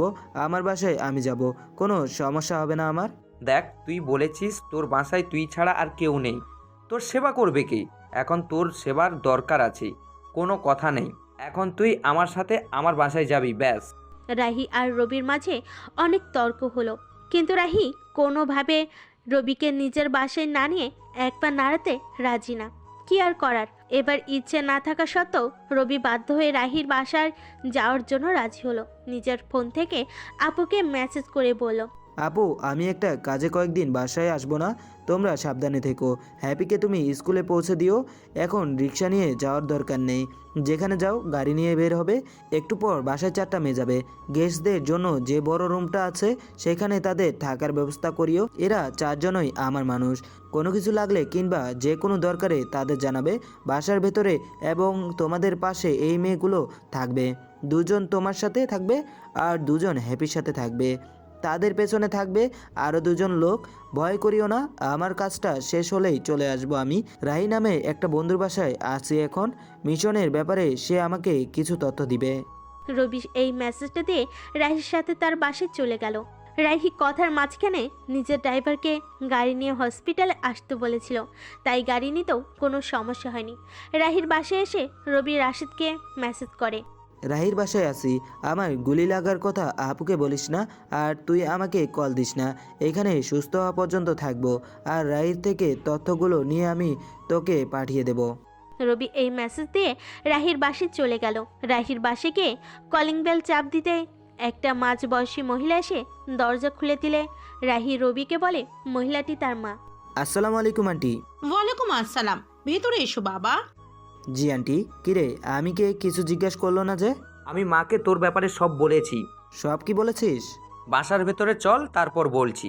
রবি আর রাহি বাসার ভেতরে গিয়ে সোফায় বসলে আন্টি নাস্তা নিয়ে আসে। রবি রাহিকে কিছু বলতে যাবে তার আগে রাহি বলল, সেদিন ওই লোকগুলো তাড়া করছিল আমাকে, সেটা আমি মাকে বলেছি। আর এটাও বলেছি তুই আমাকে সেদিন বাঁচিয়েছিস। তোর সাথে অনেক খারাপ ব্যবহারও করেছি কলেজে, কত কিছু তোকে বলেছি। আর আজ যখন তুই আমাকে বাঁচাতে গিয়ে নিজে গুলি খেলি, আমি মাকে ফোন করে সে সবও বলেছি, তাই মা তোকে চিনে। পাশে রাহির মা বসতে বসতে রবিকে বলছে, বাবা, তুমিও আমার ছেলের মতো। রাহি তোমার সাথে যা করেছে সব না বুঝে করেছে। আমি ওর হয়ে তোমার কাছে মাপ চাইতেছি। উনি আর কিছু বলতে যাবে তার আগেই রবি বলল, কি বলছেন আপনি এসব? ও আমার বন্ধু হয়, ওর এই ব্যাপারগুলো আমি ভুলে গেছি, আপনিও ভুলে যান আন্টি। সবে এটা ওটা বলতে বলতে আরও কিছু সময় পার হয়ে গেল। রাহির বাসায় রবি 3টা দিন থেকে গেল। রাহির মা তো বলেছে রবিকে তাদের বাসায় থেকে যেতে, কিন্তু রবি না করে। কলেজের অবস্থাও বেশ শান্ত হয়ে গেছে। এই কয়দিনে রবি রাশিদ কিংবা আপু কারোর সাথে কথা বলেনি। আজ বিকালে রবি নিজের বাসায় চলে যাওয়ার জন্য রেডি হলো। রাহি বলল সে দিয়ে আসবে, কিন্তু রবি এখন তাকে বাসায় নিতে চায় না, তাই না করে দেয়। রাহিকে বলে একটা রিক্সা ডেকে দিতে। রাহি নিজের গাড়ি করে দিয়ে আসবে বলল। রবি এতে রাজি না হয় এক প্রকার অনিচ্ছা সত্ত্বেও রাহি রিক্সা ডেকে দেয়। রবি রিক্সা নিয়ে নিজেদের বাসায় গিয়ে কলিং বেল চাপ দিলে একটা মেয়ে এসে দরজা খুলে দেয়। কে আপনি? কাকে চান? এই পরিবারেরই একজন সদস্য আমি। এখন পথ ছাড়েন, ভেতরে যাব। মেয়েটি রবি কখনো দেখেনি, কিভাবে বা দেখবে? আর কে তো খুব আপন মানুষগুলো ছাড়া কেউ দেখেনি, তাই মেয়েটিও জানে না তার সামনে কে দাঁড়িয়ে আছে। রাশিদের কথা মতো কেবল মেয়েটি তার কাজ করতে এসেছে। মেয়েটি রবিকে ভালো করে দেখে ভেতরে যেতে দিল। হ্যাপি বসে টিভি দেখছিল। রবিকে ভেতরে যেতে দেখে দৌড়ে এসে জড়িয়ে ধরল। হ্যাপি তো অনেক খুশি রবিকে দেখে, বলল, কই ছিলে ভাইয়া এতদিন? এতদিন কই, মাত্র তো 3টা দিন। তোমার কাছে মাত্র হতে পারে, আমার কাছে অনেক দিন। আচ্ছা, তা না হয় ঠিক আছে। আপু কই বল? রুমে গেল মাত্র, আমাকেও যেতে বলছে। ওকে, যা তুই গিয়ে বল আমি আসছি। তুমি বসো, আমি আসছি। হ্যাপি আপুকে ডাকতে চলে যায়। আর রবি নিজের ফোন বের করে রাশিদকে কল দেয়। রাশিদ কল ধরলে রবি বলে তার লোকগুলোকে চলে যেতে বলতে। রবি ফোন কান থেকে রাখতে না রাখতে মেয়ে একটার ফোন বেজে ওঠে। মেয়েটি ফোন কানে দিতেই ওপাশ থেকে রাশিদ বলে, কি করতেছো তোমরা? বস, আপনার কথা মতো সবার দেখভাল করছি। এটা আমাদের মিশনের একটা অংশ ছিল। তোমাদের মিশন শেষ, এখন তোমরা সবকিছু নিয়ে যত তাড়াতাড়ি সম্ভব ওই বাসা ছেড়ে চলে আসো। বস, তাড়াতাড়ি যেতে হবে। যদি একটু দেরি করো তাহলে তোমরা ওখানে মারা পড়বে, তাই যত তাড়াতাড়ি পারো আমাদের লোকদের কাছে চলে এসো। জি বস, এক্ষুনি আসছি। মেয়েটি চিৎকার করে সবাইকে বলল, সবাই তাড়াতাড়ি এখান থেকে বেরিয়ে যাও, সময় খুব কম। আমাদের বস তাড়াতাড়ি ওনার কাছে যেতে বলেছে। 1 মিনিটও সময়, সবাই সব কিছু নিয়ে বেরিয়ে পড়ো। মেয়েটির এমন কথা শুনে বাকিরা দৌড়াদৌড়ি শুরু করে দিয়েছে। হ্যাপি আর আপু রবির দিকে তাকিয়ে আছে। রবি ইশারায় আপুকে কিছু বোঝালে আপু হ্যাপিকে সোফায় বসতে বলে। রবি গিয়ে হ্যাপির পাশে বসে ছোট্ট করে বলল, এত ভয় কিসের? হ্যাঁ, আমি আছি তো। মেয়েগুলো দ্রুত গাড়ি নিয়ে রাশিদের কাছে চলে গেল। এদিকে হ্যাপি রবিকে বলল, মেয়েগুলো কারা ছিল ভাইয়া? আমার একটা বন্ধু আছে, ওকে বলেছিলাম আমি বাসায় থাকবো না কয়েকদিন, তাই তোদের নিরাপত্তার জন্য আমি বলেছিলাম মেয়েগুলোকে পাঠাতে। মানে মেয়েগুলো সিক্রেটভাবে নিরাপত্তা দিয়ে যায় ভিআইপি কাউকে। আমি কোথাও বের হলে দেখতাম আমার সাথে এদের মধ্যে 2 জন থাকতো। আবার এটাও দেখতাম এই মেয়েদের পেছনে আরও 2 জন লোক থাকতো, সারাক্ষণ আমাদের ফলো করতো। ওরা কারা ছিল? ওরাও আমার বন্ধুর লোক ছিল, আমার অবর্তমানে যাতে তোদের কোনো সমস্যা না হয় তাই এটা করেছে। হ্যাপি তো এসব শুনে অবাক, আরও বেশি অবাক হলো যখন শুনল এখন থেকে হ্যাপির জন্য 2 জন গার্ড থাকবে আর যেখানেই যায় গাড়ি নিয়ে যাবে। আপু সেই শুরু থেকে রবির দিকে তাকিয়ে আছে, কিছু কথা বলছে না, বরং কেমন জানি সন্দেহের চোখে তাকাচ্ছে। রবি চিন্তায় পড়ে গেল, কোথাও আবার রাশিদ কিছু বলে দেয় নাই তো। আপু আমার দিকে তাকিয়ে এত কি ভাবছো? ভাবছি তুই এতদিন বাইরে থাকার পরও একটা কল দিসনি কেন? কিছু একটা তো হয়েছে, সেটা কি বোঝার চেষ্টা করছি। আরে না, কিছু হয়নি। চা দাও পারলে, অনেকদিন তোমার হাতে চা খাই না। তোরা বসে কথা বল, আমি নিয়ে আসছি। আপু জানতে গেলে হ্যাপি বলে, ভাইয়া, আমার জন্য ম্যাগাজিন আনো নাই যে?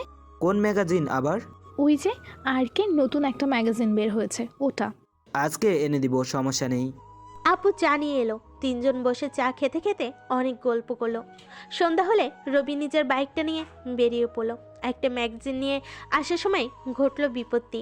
বাসায় এসে রাত 12টার নিউজ শুনতে বসলো। ব্রেকিং নিউজ, আজ সন্ধ্যায় একসাথে 2টো লাশ পাওয়া গেল রাস্তায়। তাদের কেউ খুন করেছে। পরীক্ষা করার জন্য লাশ দুটি পুলিশ নিয়ে যাচ্ছে। পরবর্তী আপডেট পেতে চোখ রাখুন আমাদের চ্যানেলে। খবরটি শুনে রবি একটু মুচকি হাসলো। এই হাসির মানে বেশ ভয়ঙ্কর কিছু হবে সামনে। রাত 1টা, ফোন দিল রাশিদকে। রাশিদ ফোন ধরতেই রবি বলল, কিরে, কই আছিস? বাসায় কেন, কিছু হয়েছে?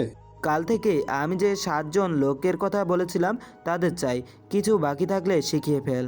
সব শেখানো শেষ, এখন তোর কাছে যাওয়ার জন্য অপেক্ষা করছে। জয়কে টিমের লিডার বানিয়ে দে আর সব কিছু ভালো করে তাকে পুনরায় বুঝিয়ে দে। সব ঠিক করে বুঝিয়ে দেব। রাইট থেকে জানতে পারলাম কলেজে যে মাদক নিয়ে কাজ হয় সব এমপির লোকেরা আনে এমপির কথায়। কলেজ এবং আশেপাশের এলাকা মাদকে ভরিয়ে দেওয়া তাদের উদ্দেশ্য।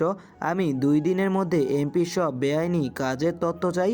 আর যে লোকটা সেদিন কলেজে গুলি করেছে তার কি খবর? আমাদের লোক তো ওই দিনই তাকে ধরে নিয়ে আসছে। ঠিক আছে, আমি কাল বিকালে আসছি। রবি ফোনটা রেখে দিয়ে ঘুমিয়ে গেল। গভীর রাত, ঘুমে মগ্ন রবি। এমন সময় ফোনে কিছু মেল আসলো। রবি ঘুমিয়েছিল তাই বুঝতে পারেনি। সকালে ফোন হাতে নিলে মেলগুলো দেখে অবাক। সব রাশিদের মেল, এমপির যাবতীয় তথ্য এখানে আছে। রবি একটা মুচকি হাসি দিয়ে কলেজের দিকে বেরিয়ে গেল। কলেজে ঢুকতেই রাহি এগিয়ে এলো। কিরে বন্ধু, ঠিক আছিস তো তুই? আমি ঠিক আছি, তুই কেমন আছিস? আমি ভালো। একটা ঝামেলা হয়ে গেছে বন্ধু। কি হয়েছে? ওই দিন যে লোকটা আমাকে গুলি করতে চেয়েছিল ওই লোকটাকে কোথাও খুঁজে পাচ্ছি না। আমি জানতে পেরেছি এমপি ওই লোককে পাঠিয়েছে আমাকে মারার জন্য, কিন্তু তুই সেদিন গুলির সামনে এগিয়ে আমাকে বাঁচালি। এমপি এখন মনে করছে ওই লোকটাকে আমরা কিছুই করেছি। আমাকে ফোন দিয়ে হুমকি দিয়েছি, যদি লোকটাকে অক্ষত অবস্থায় ফিরিয়ে না দিই তাহলে আমাকে শেষ করে দিবি। এত সোজা না সব, আমি আছি না, দেখবি এমপি নিজেই শেষ হয়ে যাবে। তা মাহমুদ কোথায়? ক্লাসে আছে, চল আমিও ক্লাস করব। চল। রবি রাহি আরও কয়েকজন হাঁটতে হাঁটতে ক্লাসের দিকে যাচ্ছে। তখনই নাহিমার আগমন। নাহিমাকে দেখে রবি না দেখার ভান করে চলে যেতে লাগলে নাহিমা বলে, এই ছেলে শোনো। রবি তাও না দাঁড়িয়ে নিজের মতো করে চলে যেতে চাইলে নাহিমার নাম ধরে ডাকে। রবি থেমে যায়, পেছনে ফিরে নাহিমার দিকে তাকিয়ে বলে, জি আমাকে কিছু বলেছেন? তোমাকেই বলছি। জি বলুন। কেমন আছো তুমি? আলহামদুলিল্লাহ ভালো। আর কিছু? একটা মানুষ কেমন আছে জিজ্ঞেস করলে সে কেমন আছে সেটাও জিজ্ঞেস করতে হয়, জানো না এটা? আর আমাকে তুমি করে বলতে পারো, আমরা তো একই সাথে পড়ি। কোনো বড়লোক বাবার অহংকারী মেয়ের সাথে কথা বলার ইচ্ছা আমার নেই। সবাই আপনাকে ভালো করে চিনে। আপনি কেমন? আরে সবাই কিভাবে চিনে জানি না, তুমি যেমনটা বলছো তেমন কিছু না। আমার একটু রাগ বেশি, তবে অহংকারী সেটা নয়। আর সেদিন তুমি নিজেকে ঝুঁকিতে ফেলে রাহিকে বাঁচালে, তাই তোমার সাথে বন্ধুত্ব করতে এসেছি। সরি মিস, আমি সবার সাথে বন্ধুত্ব করার যোগ্যতা রাখি না। তুমি একটু বেশিই বুঝছো। নাহিমার কথার উত্তর না দিয়ে রবি, মাহমুদ আর রাহি বলল, এখানে দাঁড়িয়ে না থেকে চল তো, যত আজাইরা। রবি সামনের দিকে হাঁটতে শুরু করলে বাকিরাও তার পেছন পেছন ক্লাসে চলে যায়। সবাই গিয়ে পেছনের দিকে বসে। রবি 2 সিট পাশে একটা সিট খালি ছিল, আর একদম সামনে যেটাই নাহিমা বসে সেটাও খালি, আর পেছনে কিছু সিট খালি আছে। নাহিমা এসে রবির পাশের 2 সিট পরের সিটে খালি সিটে বসে পড়ে। রবি এসব দেখেও না দেখার মতো করে নিজের মতো করে বসে আছে, আর এদিকে সবাই নাহিমার দিকে তাকিয়ে আছে। প্রথমবারের মতো নাহিমা আজ পেছনে গিয়ে বসলো বলে স্যার এসে ক্লাস শুরু করলো। নাহিমা বারবার ক্লাসে অমনোযোগী হয়ে রবির দিকে তাকাচ্ছে। রবি নিজের মতো করে ক্লাস করছে আর মাথায় কিছু প্ল্যান বানাচ্ছে। ক্লাস শেষ হলে সবাই বেরিয়ে যায়। রবি আর রাহি পেছনে থাকায় সবার শেষে বের হচ্ছিল। রাহি যখন বের হলো, দরজার পাশে লুকিয়ে থাকা নাহিমা এসে রবিকে দরজা বন্ধ করে দিল। রবি তো রেগে মেগে আগুন। এদিকে রাহিও দরজার পাশে অবাক হয়ে দাঁড়িয়ে আছে। রবি কোনো রকম উঠে দাঁড়ালো। নাহিমা রবির দিকে এগিয়ে যাচ্ছে। রবি নাহিমার মতলব ভালো না বুঝতে পেরে পিছিয়ে যাচ্ছে। রবি পিছিয়ে যেতে যেতে একটা সময় দেওয়ালে গিয়ে ঠেকেছে। নাহিমা রবির ঠোঁটের দিকে এগিয়ে যেতে লাগলে রবির চোখ বন্ধ করে ফেলে। পরক্ষণে রবির ধারণা পাল্টে দিয়ে রবির মুখটা ধরে নাহিমা বলল, কি ভয় পাচ্ছ? জানতাম তুমি ইনোসেন্ট, তাই বলে এতটা হবে বুঝিনি। তোমাকে বলছি না সরি, তাহলে এত ভাব দেখাচ্ছ কেন? এখন থেকে তুমি আমার ফ্রেন্ড, যদি কথা না শোনো আমার, তখন দেখবা কি করি। রবি চুপচাপ কথাগুলো শুনল। নাহিমার কথা শেষ হলে রবিকে ছেড়ে দিয়ে নাহিমা দরজা খুলে বেরিয়ে যায়। আপনারা কি ভাবছেন রবি ভয় পেয়েছে? তাহলে সত্যি ভাবছেন রবি সত্যি ভয় পেয়েছে। লেখকরা তো বলেই গেছে প্রত্যেকটা পুরুষ কোনো না কোনো নারীর কাছে দুর্বল। রবির দুর্বলতাও নাহিমা নামক শব্দটা। নাহিমা নামক মেয়েটার কাছেই রবি দুর্বল। সেই প্রথম দিন কলেজে দেখার পর রবি মেয়েটিকে নিজের অজান্তে ভালোবেসে ফেলেছে। নাহিমার রাগ দেখে কখনো নিজের মনের কথাটা বের করেনি। যদি রবি প্রপোজ করে আর নাহিমা রাজি না হয়, তাহলে রবি ভীষণ কষ্ট পাবে, তাই চুপচাপ থাকা শ্রেয়। নাহিমা ফ্রেন্ডশিপ করতে চাইলেও রবি না করার কারণ হলো সহজে পেয়ে গেলে মানুষ তার মূল্যায়ন করতে জানে না। আর রবি যদি এখন নাহিমার ফ্রেন্ড না হয়, তাহলে নাহিমা রবির আরও কাছে আসবে, কাছ থেকে কাছে। একটা সময় নাহিমাও রবিকে ভালোবেসে ফেলবে। তাই রবি এর সুযোগটা কাজে লাগাতে চায়। মেয়েদের কোনো কাজ না করতে বলে সেটা সে আরও বেশি করার চেষ্টা করে। বিশেষ করে নাহিমা ছোট থেকেই এমন। এত কিছু জেনেও রবি কিভাবে নাহিমাকে নিজের করে পাওয়ার জন্য একটু সময় ব্যয় না করে থাকবে। সবাই নিজের মতো চলে গেল। নাহিমা আর রবির ঘটনার সাক্ষী হয়ে গেল রাহি। রবি রুম থেকে বের হলে রাহি বলে, কি মামা, তলে তলে জল খাও, আমি বললে দোষ? আজাইরা কথা না বলে চুপ থাক। হ্যাঁ মামা, তুমি এসব করবা, আমি বললে সমস্যা, তাই না? তুই একটু বেশি বুঝিস। ব্যাপারটা আমি তোকে বলছি শোন। হাঁটতে হাঁটতে বল শুনি। ব্যাপারটা হলো, তুই জানিস আমি নাহিমাকে লাইক করি, বলতে পারিস ভালোবাসি, কিন্তু আমি সেটা নাহিমাকে বললে সে রাজি নাও হতে পারে। তাই আমি তার সাথে বন্ধুত্ব করতেও রাজি হইনি। আর এতে সে রেগে গিয়ে আমার সাথে বন্ধুত্ব করার কথা বলেছে। আমি যদি বন্ধুত্ব করতে রাজি না হই, তাহলে সে আমাকে দেখে নেবে বলল। এখানে তলে তলে জল খাচ্ছি, ব্যাপারটা তেমন না। ওকে? বুঝতে পারছি। তাহলে প্ল্যান হলো নাহিমা নিজে এসে তোকে প্রপোজ করবে, তাই তো? হ্যাঁ সেটাই হবে। এখন বাসে যা। কথা বলতে বলতে রাহি নিজের বাসে চলে গেল। রবিও নিজের বাসে এসে ফ্রেশ হয়ে নিল। হ্যাপি এসে খেতে ডাকলে গিয়ে খাবার শেষ করে রুমে এসে শুয়ে পড়ল। একটু পর আপু এসে দরজায় দাঁড়ালো। বাইরে থেকে আপু বলল, কী রে, আসবি নাকি? আসো। কি করছিস? কিছু না, মাথাটা একটু ব্যথা করছে। কিছু বলবা নাকি? আচ্ছা, আমি চা নিয়ে আসি। তাহলে তো ভালোই হয়। থাক তাহলে তুই, আমি আসছি একটু পর। রবি শুয়ে আছে, আপু চা আনতে চলে গেল। একটু পর আপু চা নিয়ে আসলে দেখে রবি ঘুমে ডুবে গেছে। আপু কয়েকবার ডাকার ফলে ঘুমটা ভেঙে যায়। ব্যাপারটা রবির একটু খারাপ লাগলো, কিন্তু আপুকে বুঝতে না দিয়ে বসে চাটা হাতে নিল। আপু রবিকে বলল, আমাকে চা আনতে পাঠিয়ে তুই ঘুমাচ্ছিস কেন? আরে চোখ লাগে গেছে, কি করব বলো? হয়েছে, চা খেয়ে নে। রবি কথা না বাড়ে চায়ের কাপে চুমুক দিল। পরক্ষণেই আপু বলল, একটু পর আমার সাথে বের হতে পারবি? কোথায় যেতে হবে? গেলে দেখবি। যাবি নাকি বল? যাব, সমস্যা নেই। ঠিক আছে, রেডি থাকিস। আপু রুম থেকে চলে গেলে রবি রাশেদকে ফোন করে। রবি কিছু বলার আগেই ওপাশ থেকে রাশেদ বলে ওঠে, এখন তার আর একটা ব্যাংক অ্যাকাউন্ট হ্যাক করেছে অহনা নামের মেয়েটি। রাশেদ নিজেও হ্যাকিংয়ের ব্যাপারে ভালো জ্ঞান রাখে, তাই সে বুঝতে পারছে কাজটা কে করলো। এবার রবির ইচ্ছে হলো মেয়েটির সাথে কথা বলার। বিকালে আপুর সাথে বের হলে দেখে আপু আগে সেই বৃদ্ধাশ্রমে এসে থামছে। ভেতরে গিয়ে সবার সাথে কথা বলছে। রবি একটু দূরে দাঁড়িয়ে রাশেদের সাথে ফোনে কথা বলছে। হঠাৎ রবি খেয়াল করেছে একটা লোক ছাদে দাঁড়িয়ে আপুর দিকে তাকিয়ে আছে। পরক্ষণে দেখা যায় লোকটা একটা রাইফেল বের করে আপুর দিকে নিশানা করছে। রবি এবার বুঝতে পারলো কেউ আপুর আসার কথা আগে থেকেই জানতো আর আপুকে মারার প্ল্যান করেছে। রবি আপুকে চিৎকার করে বলে সরে যেতে। অজ্ঞাত লোকটি যখনই শ্যুট করতে যাবে তার আগেই রবি নিজের কোমরে থাকা হ্যান্ডগান দিয়ে লোকটাকে শ্যুট করে। বুকের ডান পাশে গুলি লাগার ফলে লোকটার হাত থেকে রাইফেল পড়ে যায়। রবি দৌড়ে গিয়ে আপুর পাশে দাঁড়ালে বৃদ্ধাশ্রমের গেট দিয়ে 4 জন লোক ঢুকে। লোকগুলো আর কেউ নয়, রবি লোক। তারা বাইরে ছিল, সারাক্ষণ তো রবির সাথে তারা থাকে, কিন্তু রবি তাদের নিষেধ করেছিল ভেতরে যেতে, তাই এই অঘটন ঘটল। লোকগুলো এসে রবি আর আপুকে চারপাশে ঘিরে ধরে, যাতে আর কেউ গুলি করলেও আপু কিংবা রবির গায়ে না পড়ে। রবি ইশারা করতেই একটা লোক দৌড়ে বিল্ডিংয়ের ছাদে গিয়ে দাঁড়ালো। অজ্ঞাত লোকটার পায়ে আরেকটা শ্যুট করে চারপাশে একবার চোখ বুলিয়ে নিল। পাশের বিল্ডিংয়ে আর সন্দেহজনক কাউকে দেখতে না পেয়ে অজ্ঞাত ব্যক্তির কাছে যেতে যেতে দেখলো লোকটি নিজের পকেট থেকে কোনো একটা ট্যাবলেট বের করে মুখে দেওয়ার চেষ্টা করছে। রবি লোকটা ওই অজ্ঞাত ব্যক্তির থেকে দূরে থাকার সময় পাবে না লোকটার হাত থেকে ট্যাবলেটটা নেওয়ার, তাই অজ্ঞাত ব্যক্তি হাতে একটা শ্যুট করে ট্যাবলেটটি ফেলে দিল। রবি আর তার লোকেরা গাড়িতে গিয়ে বসলো। রবি আর আপু পেছনের সিটে, ড্রাইভার আর একটা লোক সামনে।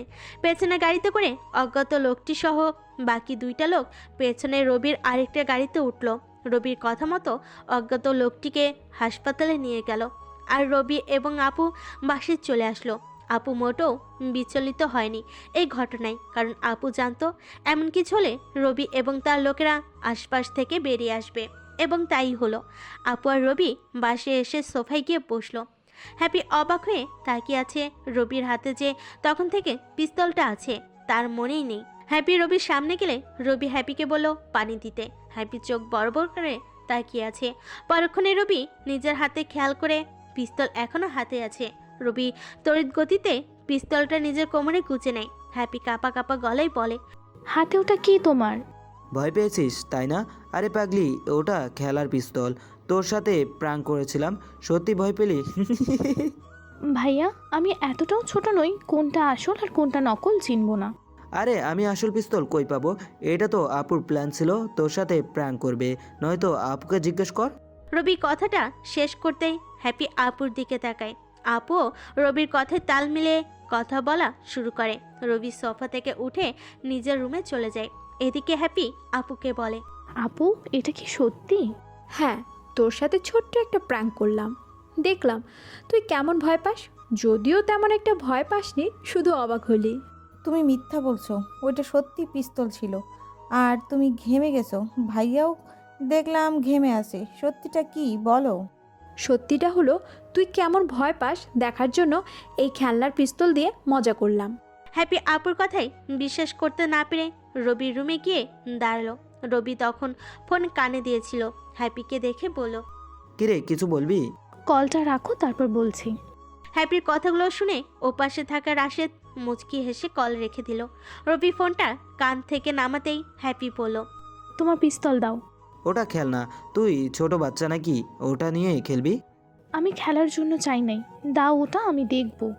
রবি নিজের কোমর থেকে পিস্তল বের করে হ্যাপির হাতে দিয়ে বলল, দেখ খেলনাই। হ্যাপি ভালো করে দেখে বলল, আসলেই তো খেলনা। তাহলে তোমরা এত ঘেমে গেলে কেন?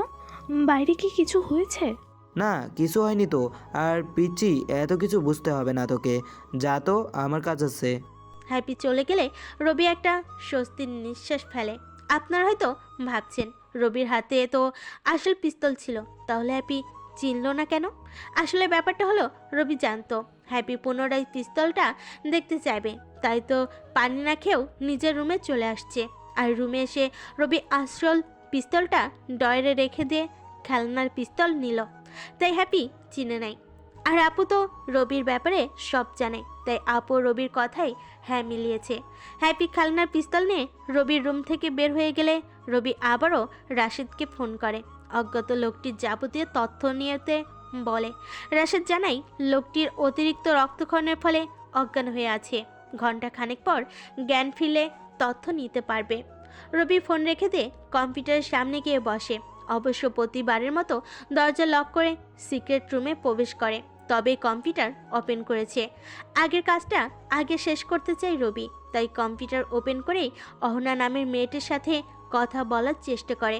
এবার রবি অহনার পুরো সিস্টেম হ্যাক করে নিয়ে মেয়েটির কম্পিউটারে কিছু ভাইরাস অ্যাক্টিভ করে দেয়। কোনো কারণে অহনার মাউসে হাত লাগলে সাথে সাথে অহনার ছবি রবির কাছে চলে আসবে, আর মাউস ছাড়া কাজ করলে ছবি পাবে না। আর কোনো ইউজার মাউসে হাত না দিয়ে কাজ করে না, শুধু যে কিবোর্ডের উপর কাজ করবে এমন কেউ নাই বললেই চলে। রবি অহনার কম্পিউটারে ভাইরাস অ্যাক্টিভ করে দিয়ে নিজের মতো করে রুম থেকে বেরিয়ে আসে।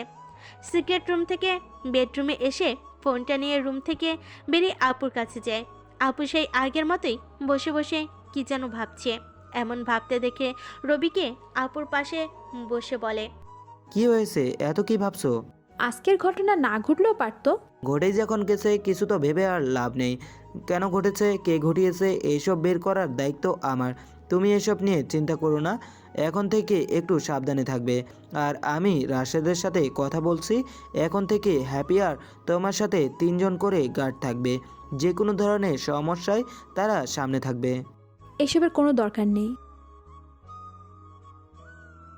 তোমার দরকার নাই, আমার আছে। আমি তোমাদের কারো ক্ষতি হোক সেটা মানতে পারবো না। এখন আমি যা বলছি সেটাই হবে। রবি বাসের ছাদে গিয়ে দাঁড়ালো। চারপাশে সব কিছু দেখে নিয়ে রাশিদকে ফোন দিয়ে জানালো বাসার চারপাশে সিসিটিভি ক্যামেরা লাগাতে হবে। রাতের দিকে রবি সেই আর্কের পোশাক পরে প্রিয় বাইক নিয়ে বেরিয়ে পড়ে। সোজা গিয়ে একটা পুরনো বিল্ডিংয়ের সামনে দাঁড়ায়। রবি গিয়ে গেটে নজর দিতেই হাতের ছাপ দিল, গেট খুলে যায়। গেটটা কয়েক মাস আগে একবার খোলা হয়েছিল, যখন দেশের রাজনৈতিক অবস্থা অস্থির থাকায় কিছু অসাধু মানুষ এর সুযোগ নিতে নেতারা নিজের স্বার্থ হাসিল করেছে, যার ফলে দেশের সাধারণ মানুষ না খেয়েছিল। যারা 3 বেলা খেত তারা 2 মুঠো খাবারের জন্য মারামারি শুরু করেছিল। এই পুরো বিল্ডিংটা বাইরে থেকে দেখে কখনোই মনে হবে না এতটা অত্যাধুনিক। বাইরের দেয়ালগুলো একদম পুরনো, এমনভাবে ডিজাইন করা হয়েছে বিল্ডিংটা। রবি গেট দিয়ে ঢুকে সোজা দরজার সামনে যায়। চারপাশে কেউ নেই, কেবল কিছু সিসিটিভি ক্যামেরা চারপাশে নজর রাখছে।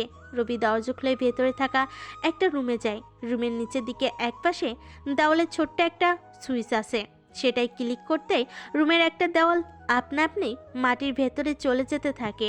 দেওয়ালটি পুরো মাটির নিচে চলে গেলে সামনে একটা বড় কাপড় দেখা যায়। রবি কাপড়টি সরিয়ে দেখে পৃথিবীর সকল অত্যাধুনিক অস্ত্র সজ্জিত পুরো রুমটা। রবি একটা লম্বা তলোয়ারে হাত বুলিয়ে ফিসফিস করে কি যেন বলল। সেখানে থাকা আরও কিছু অস্ত্র চেক করে দেখে রাশেদকে ফোন দিয়ে বলল একটা গাড়ি আর কিছু লোক নিয়ে সেখানে যেতে। অবশ্য লোকগুলো পুরনো লোক নিতে বলেছে, যাতে পরবর্তী কোনো ঝামেলায় পড়তে না হয়। রবি একটা পিস্তল নিজের কোমরে কুচে নিল। একটু পর রাশেদ সহ কিছু লোক আসলে রবি সেখান থেকে বাইক নিয়ে চলে যায়। রবি বলে দিয়েছিল সেখানে থাকা সব অস্ত্র নিয়ে যেতে, আর সেগুলো যাবতীয় ব্যবহার লোকেদের শেখাতে। রাত 9টা। রবি নিজের রুম থেকে বের হতেই আপু বলল, কি রে, কোথাও বের হবি নাকি? একটু কাজ আছে, রাশেদের কাছে যাব। রবি রাশেদের কাছে গিয়ে বলল, যারা আমার উপর হামলা করেছে ওই 2 লোককে আমার সামনে চাই। 10 মিনিটের মধ্যে এখানে নিয়ে আসতে বলছি। কোথায় এখন ওরা? আমার লোকদের কাছে আছে। তাহলে আমরা ওখানে যাই, চল। রাশেদ কোনো কথা না বলে গাড়িতে গিয়ে বসে। দুজন সেই কাঙ্ক্ষিত জায়গায় পৌঁছে গেল। রবি নিজের সব পোশাক আগে থেকে পরেছিল, শুধু মুখে মাস্কটা ছিল না। রাশেদের লোকেদের কাছে গিয়ে মাস্ক পরে রবি গাড়ি থেকে নামে। রবির মুখের মাস্কের এক পাশে আরকে লেখা, হাতেও একই লেখা। ভেতরে যেতে যেতে রবি লক্ষ্য করে সবাই তার দিকে ভয় নিয়ে তাকিয়ে আছে। রবি মনে মনে ভাবল, তোমাদের ভয় সম্মান দিতে শিখিয়েছে, আর তোমাদের সাহস আমাকে দিয়েই বরাবর জয়। রবি আর রাশেদ ভেতরে গেলে দেখে 2 জন লোক বেডে শুয়ে আছে। 2 জন ডাক্তার তাদের চিকিৎসা করছে, সাথে 3 জন লোক হাতে রাইফেল নিয়ে পাহারা দিচ্ছে, যাতে চাইলে কেউ কোনোভাবে এখান থেকে পালাতে না পারে, আর না কোনো তথ্য বাহিরের কাউকে জানাতে পারে। রবি আর রাশেদ যেতে সবাই দাঁড়িয়ে গেল। বেডে শুয়ে থাকা 2 জন আগের মতো শুয়ে আছে। রবি ইশারা করতে ডাক্তার আর রাশেদ লোকগুলো বাইরে চলে গেল। রুমে রবি, রাশেদ আর বেডে শুয়ে থাকা 2 জন আছে। রবি একটা চেয়ারে বসলে রাশেদ গিয়ে লোক দুটোকে চেয়ারে এনে বসালো। এই লোক দুটি হচ্ছে তারা। একজন সেদিন কলেজে রাহিকে শ্যুট করতে গিয়ে রবিকে শ্যুট করেছে, আরেকজন সেদিন বৃদ্ধাশ্রমে আলপকে শ্যুট করতে চেয়েছিল। রবি 2 জনকেই বলল, তোরা আগে রাশেদকে কি তথ্য দিয়েছিস আমি তা জানতে চাই না। এখন আমি যা জানতে চাই তার সঠিক উত্তরটাই দিবি। বল, তোদের কার নাম কি? একজন বলল রায়েস, অপরজন বলল শান। যে আপুকে শ্যুট করতে চেয়েছে সে রায়েস, আর রাহিকে যে শ্যুট করতে চেয়েছে সে শান। নাম জানার পর রবি শানকে বলল, কেন রাইকে শ্যুট করতে চেয়েছিস, আর কে পাঠিয়েছে তোকে? কলেজ বেআইনি যা কাজ হয় সব এমপির কথায় হয়। রাহি কথাগুলো কাকে যেন বলে দিয়েছে। এমপি জানার পরে রাহিকে মেরে ফেলতে পাঠাইছিল, তাই আমি রাহিকে শ্যুট করতে গিয়েছিলাম। রবি এবার রায়েসের দিকে তাকিয়ে একই প্রশ্ন করলে সেও বলে, বৃদ্ধাশ্রমটি এমপি দখল করতে চাইলে মেয়েটি কাকে যেন জানাই। এরপরে এমপি সে জায়গা দখল করতে না পারলে মেয়েটিকে মেরে ফেলার কথা বলে আমাকে পাঠাই। আমি আমার কাজটা করতে গিয়েছি শুধু, কিন্তু জানতাম না এখানে আর কে কিংবা রাশেদ ভাই কন্টেক্ট থাকবে। যদি জানতাম তাহলে কখনো এই কাজ করার দুঃসাহস করতাম না। তাদের 2 জনের কথা শুনে রবি নিজের মাস্ক খুললে রয়েস আর শান 2 জন একসাথে বলে ওঠে, আপনি আর কে? রবি একটা মুচকি হাসি দিয়ে বলল, তোদের শেষ কোনো ইচ্ছা আছে? ভাই, আমাদের ভুল হয়ে গেছে, ক্ষমা করে দেন। যেটা পাবি না সেটা বলে কী লাভ? তার চেয়ে উপরে গিয়ে ভালো থাক। পিছু নেওয়ার আগে কার পিছু নিয়েছিস সেটা জানা দরকার ছিল। Good bye. রবি নিজের পিস্তল বের করে 2 জনকে শ্যুট করে দিল। রাশেদকে রুমের বাইরে যেতে বলে সে চলে যায়। একটু পর রবি মাস্ক পরে সেই রুম থেকে বেরিয়ে আসে। রাশেদকে বলে লাশ দুটি এমপির বাসার সামনে দিয়ে আসতে। কাজ শেষ করে রবি বাসায় চলে আসে। রাত তখন 11টা। নিজের সিক্রেট রুমে গিয়ে কম্পিউটার ওপেন করে দেখে একটা ছবি আসছে অহনার। রবি ছবিটা ওপেন করলে দেখে মাস্ক পরে আছে অহনা, হাতে ছোট্ট একটা তিল। মুখে মাস্ক থাকায় মুখটা দেখা যাচ্ছে না। রবি বুঝতে পারে মেয়েটা যেহেতু আর্কের সাথে পাঙ্গা নিয়েছে, সহজে সামনে আসবে না। অনেকে হয়তো ভাবছেন ক্যামেরা ছাড়া ছবি এলো কিভাবে। ব্যাপারটা হলো অহনার কম্পিউটারের সামনে ক্যামেরা আছে, আর যেহেতু সে আর্কের সাথে খেলতে চায় তাই কোনো ক্লু না দিয়ে কি পারে। রবি ছবি থেকে তেমন কিছু পেল না। রাতে ঘুমিয়ে গেল। সকালে ঘুম থেকে উঠে খবর এলো এমপির বাসার সামনে 2টা লাশ পাওয়া গেছে। 2 জনেই এমপির কাছের লোক ছিল, আর যে লোকগুলোকে মেরেছে সে স্বয়ং আরকে। খবরটি ইতিমধ্যেই ভাইরাল হয়ে গেছে। রবি এখন এমপির সব কুকীর্তির কথা জানে, তাই দেরি না করে এই আবর্জনা পুড়িয়ে ফেলতে চায়। সকালে কলেজে গেল। রাহি আর মাহমুদ আগে থেকেই একসাথে বসে গল্প করছে।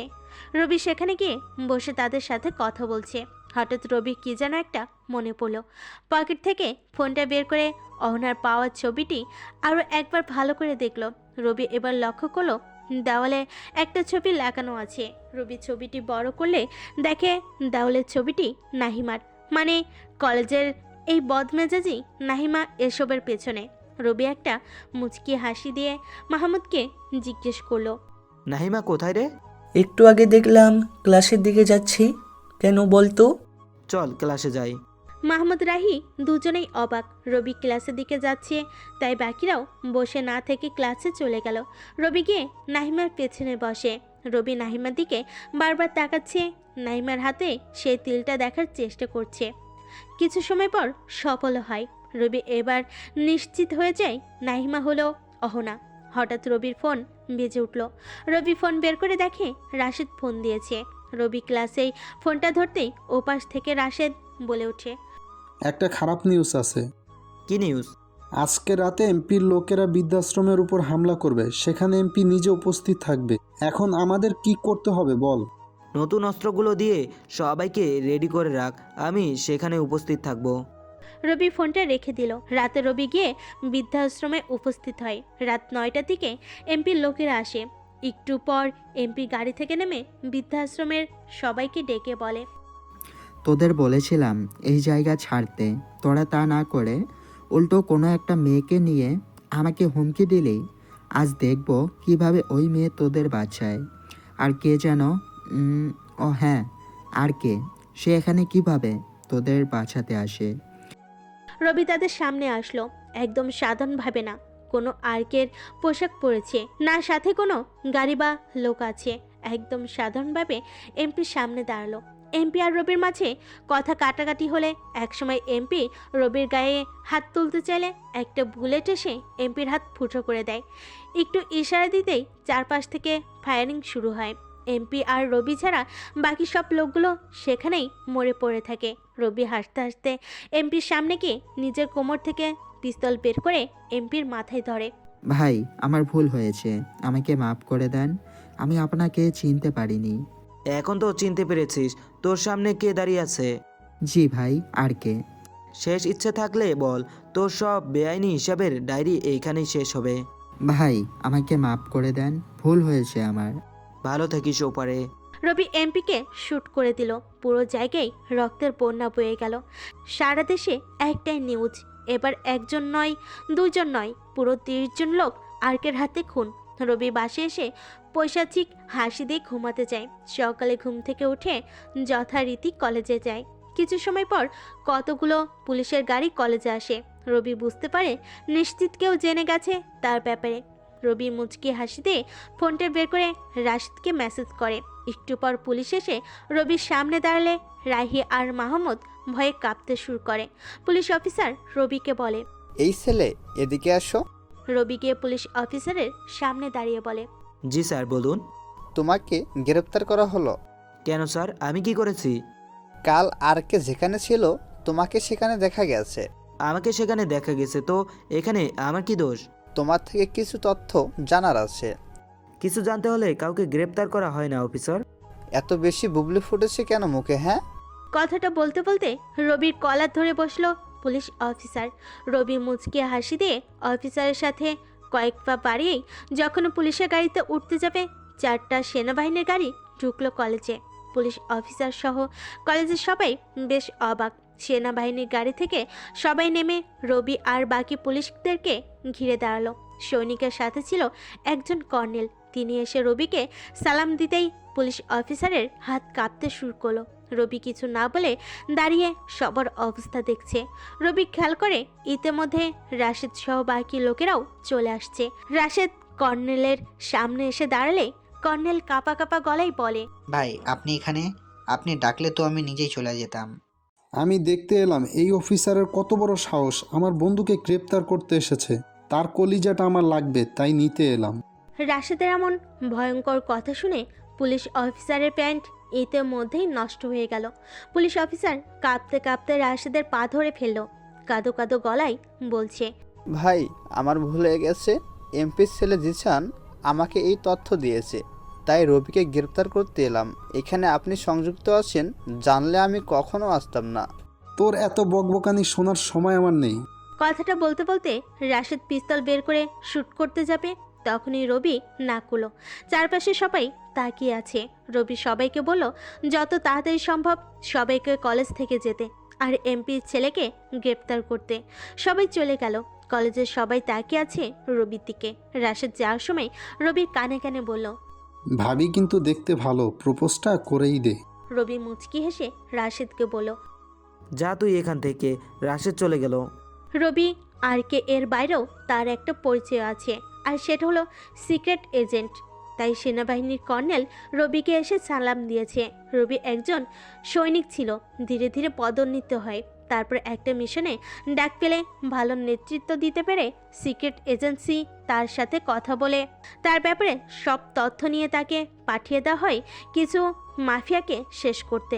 সব মিশন সফলভাবে শেষ করতে পারাই তাকে সিক্রেট এজেন্টের বড় একটি পদে নিযুক্ত করে। এভাবে সে হয়ে ওঠে ভয়ঙ্কর থেকে অতি ভয়ঙ্কর, আর নাম হয় আর কে। অহনা নামে নাহিমা তাকিয়ে আছে রবির দিকে, বাকিরা তো তাকিয়ে আছেই। রবির চোখ তো কেবল অহনাকেই খুঁজে। অহনাকে দেখে তার কাছে গিয়ে বলল। কি মিস অহনা, এত কি ভাবছেন? তুমি ইনাম কিভাবে জানলে? পরে একদিন বলবো, এখন আসি, কাজ আছে। কোথায় যাবে এখন? বহুদূর যেতে হবে। ফিরবে কখন? জানি না, হয়তো ফিরবো না। কেনই বা ফিরবো? তুমি কি কিছু বুঝো না? আমি কি বুঝবো আবার? উফ, আর পারি না। তোমাকে যে আমি ভালোবাসি সেটা কি বুঝো না, নাকি বুঝতে চাও না? এভাবে না বলে প্রপোজ করলেই পারেন। কাল সকাল 9টায় আমি নীল শাড়ি পরে আসবো, আপনি নীল পাঞ্জাবি পরে আসবেন অবশ্যই। তাহলে এখন আসি। রবি অহনার সাথে কথা শেষ করে রাহি আর মাহমুদের কাছে যায়। তারা বেশ অবাক হয়ে আছে, ভাবতেই পারছে না রাশেদের মতো একজন মাফিয়ার বন্ধু রবি সবাইকে বুঝিয়ে চলে এলো বাসায়। আপুকে কলেজে ঘটে যাওয়া সব ঘটনা বলো। আপু তো রবিকে শিখিয়ে দিল কিভাবে প্রপোজ করবে অহনাকে। পরদিন সকালে ঘুম থেকে উঠে ফ্রেশ হয়ে তাড়াতাড়ি নাস্তা করে নিল, বাইক নিয়ে বের হলো কলেজের দিকে। মিনিট 5 পর রবি কলেজে চলে গেল। চারপাশে তাকিয়ে দেখে অনেকে আছে, কিন্তু অহনা নেই। ছোট্ট একটা মেয়ে ফুল নিয়ে আসলো।